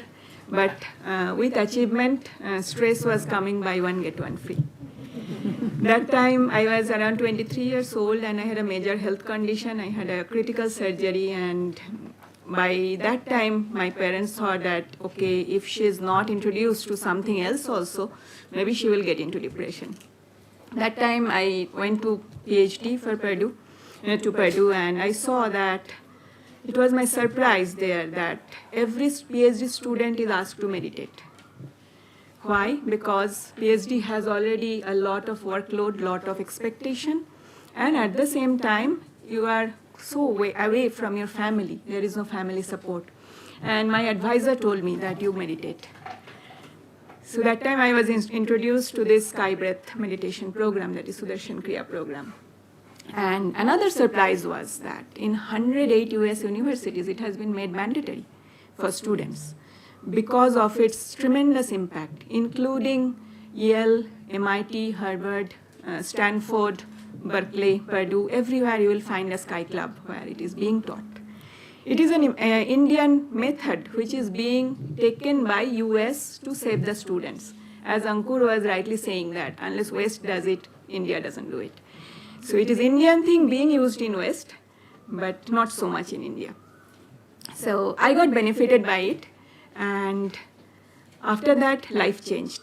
After I started doing Sudarshan Kriya regularly, my life changed. After that also I became successful, but not at the cost of stress. I could save time, I could save energy, and my intuitions increased. I was working in US till a point when my parents told that you come back now, enough. And I came back, joined IIT Delhi, and started also doing meditation for students. But life does not always go as you want it to go. And as now I am associated in student welfare, and many times students come to me saying, we have stress, we have suicidal tendencies, we are feeling depressed. So when I look back my life, I think I have gone through many things that they are facing now. So right after I came back to India and I started my job, I had a lot of dreams, but in 2-3 years' time, I lost both my parents. And I'm the only child of my parents. So it was another stress. I will have to take care. And I found myself running between hospital to hospital to hospital. There was no other option. But I could do it because, as Richa ma'am was saying, that when you have the inner strength, then you can deal with it. I could deal with it because I had the inner strength. And I made sure I don't stop my meditation. And now I do meditation and I teach meditation also. And I think every week I see more and more students get connected. Of course, in IIT Delhi, we have well-set psychiatrist procedure, well-set counseling service. We have our undergraduate mentoring programs where our team of mentors are continuously dealing with students. But as rightly has been pointed out in this session, that there are those who are in trouble, they don't want to come out from their rooms. And many a times these people, these students who have been in trouble, they remain connected with me because of the meditation and other sessions that we continuously keep doing for the group of students who are definitely connected with meditation. So every week we have a I Meditate program where I think every week we get around minimum 50 to maximum 100 students who join. And many students are learning, of course, the Sudarshan Kriya and meditations. And last, I think, in 3-4 years, almost 4,000 students have learned it. And when I see their experience, the way they are sharing their experience, and in them I have found students who had suicidal thoughts, who were in tremendous depression, their lives got changed. So yes, I think it is time for India to think how we can implement all the ways of yoga and meditation in our regular curriculum to better empower our students from inside. And of course, counseling is there when we get midnight calls. That is almost the last stage. But why the situation need to go there? We can save things, we can empower students from the very beginning if we are aware about it. And yes, Patanjali Yoga Sutras is a tremendously good book that you can definitely go through it. The way how our mind works, how the depressive mind works and how to take the mind out from that. It is such a good account for that, as Richa ma'am, Behra sir, they have all pointed out about it. So yes, when we can incorporate the yogic and meditative techniques in our curriculum, hopefully it will happen at some point. It can definitely bring a big change in mental health and stress management of students. So thank you with that. And so much things we learned from all the techniques that you are following in different institutes. Now time to summarize and wrap up. So do you still have energy after the meditation to wrap everything up together? So how would you like to do it? Like we thought in the beginning that we have one person from each vertical, we sit together and prepare a summary, or right now through discussion of everyone together, you want to make the summary? I think it might be better for chairs to actually make the summary, one-page summary. Yeah. Okay. So that would be wonderful if all the vertical chairs can make.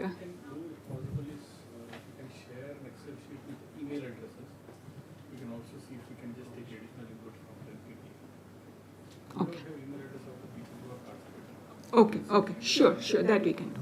Yes. Can I make this?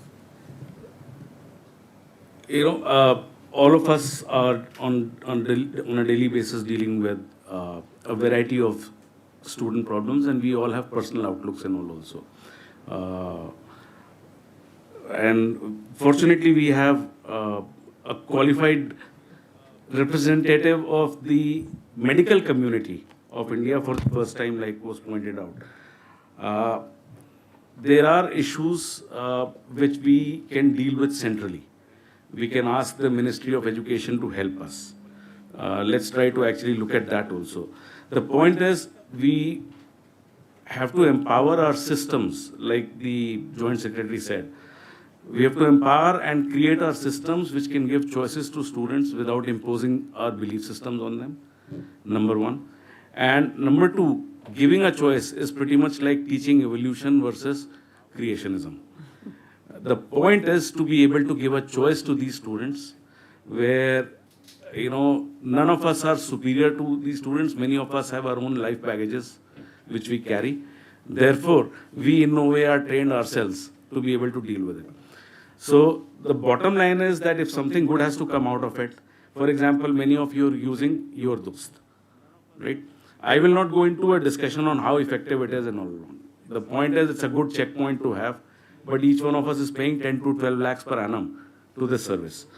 So if this kind of a service is important, we are IIT system, we are technical systems, why can't we actually have our own system developed? Or why can't we have this centrally floated? We have national teacher training programs. Some of our own institutions are training so many teachers. Why can't we have counseling centers and on-call psychiatrists? I'll give an example from ISC Bangalore. I did a back of the envelope calculation.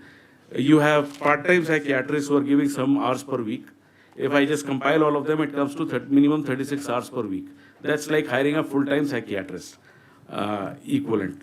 Why can't we have, just like teacher training programs are there, mental wellness programs which can supply psychiatric and counseling services centrally through the Ministry of Education too? We can make such proposals. I'm just floating them around in terms of similar to yoga also.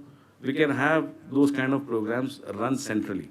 These are only, I'm not married to any of my thoughts, but all I'm saying is giving a choice to institutions, to students to choose from, because not even two close-looking cases in student mental health are identical. None, zero. I have not found two life forms. I am a chemical engineer turned biologist. I have not found two life forms which are identical and by molecular code. So by virtue of not molecular code not being identical, obviously phenotypic code cannot be identical. So let's actually see what is the basket of choices which we can build, and out of those baskets our institutes can provide some choices to every student to bring in. Please.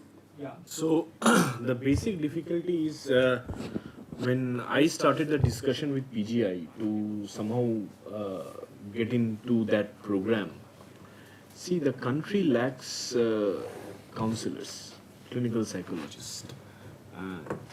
Dr. Saran will confirm that. I mean, an institute like ISER requires 25 counselors to function properly. There are teleconsultation services which are run by the ministry, by the government, but it is overburdened. It is extremely overburdened. So let's create a back of the envelope calculation of how much we need. And maybe, if 23 IITs can be set up in a matter of 10 years. No, but you need that manpower. I understand. Skilled What I am manpower trying to behind explain is if 23 IITs can be set up and if need of the hour is clinical counselors, let's actually ask the ministry to set up an institution which can give us those human resources. See, right now what is happening is that IITs are approached. I mean, we have our Associate Dean Hostel Management and our Director are leading experts in energy and alternative energy sources in the world. And our civil engineers at IIT Delhi are leading experts in structures. So the government keeps on asking, you give us certain solution for this, that, and all those things. And we implement. Similarly, if this thing has to become effective, let's bring action points which we can give to the Ministry of Education. No, that is actually one, we need to have a set of trained manpower, clinical psychologists. I would suggest that, let's do a set of things. The first thing is let's just summarize whatever we discussed today so that we have the presentations. You can clean up certain things you may have put in the presentation which you don't want to put in the public domain. You can remove that. Let each of the session chairs summarize the ideas. I, for one, learned a lot from this exercise. There are many ideas which came out. The suggestions and specific things that we want to do to solve these, each one is going to think of in a separate way. Each one of us will probably have different ways of looking at it. If we didn't put this as a mandate in a half a day thing where we are going to sort of brainstorm and come to a consensus on a set of things to be done for a nation. That is not something which can be done in this kind of time frame. But at least a whole set of different ways of doing things and many things which we could pick up from this. Subsequently, if we could create a form or a template, each one has some ideas of what can be done. We could make a listing of some of these ideas coming out. If needed, we could create again we can have an online discussion if we want to take it forward to talk about some specific things in terms of interventions. Clearly, I mean, there are things that we have to do as faculty and students and systems. There are things which we need in terms of people, professionals, and we do not have enough professionals. We do not probably even put in enough resources. If we have the resources we have. So there are a whole host of things. Each one of us is grappling with that.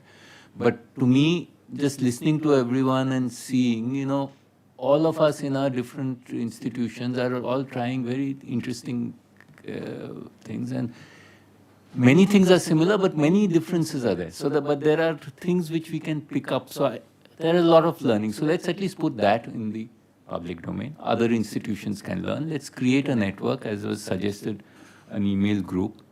And then based on this and based on the discussions, when we reflect, if there are specific suggestions which we can have, we can put that down. We can archive that this is post this interaction, these were the suggestions which came out, and then do that. Let's not try to be too ambitious on this, because then what happens is everyone has different things and you can't put something as an outcome where someone will have an objection to it and then this. But let's just reconcile all that has come in. I think that itself is a good start, because the idea here was, as I understand it from the ministry side, was to share experiences, put down things and talk about different kinds of things of mental wellness. Because I think many institutions, even our people, when we look at all these presentations, there are several things which we can see, and you also get a reinforcement when you say, okay, these people are also thinking in this way.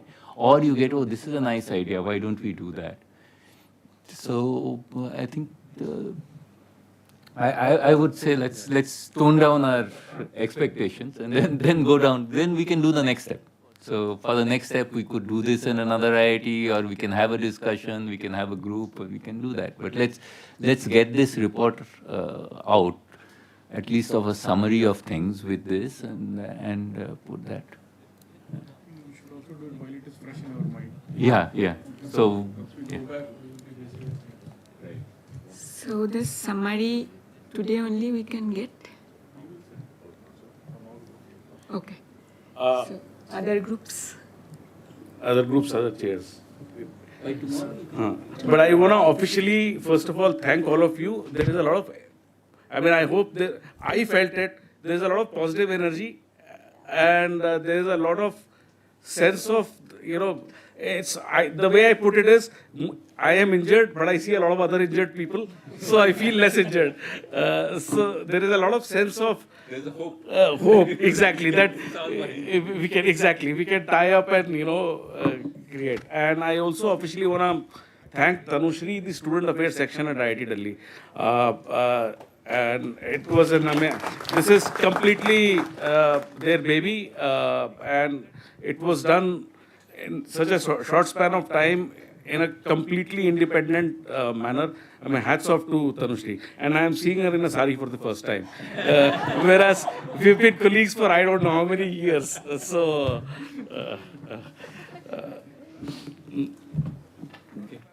So thank you once again. And we have high tea waiting for us.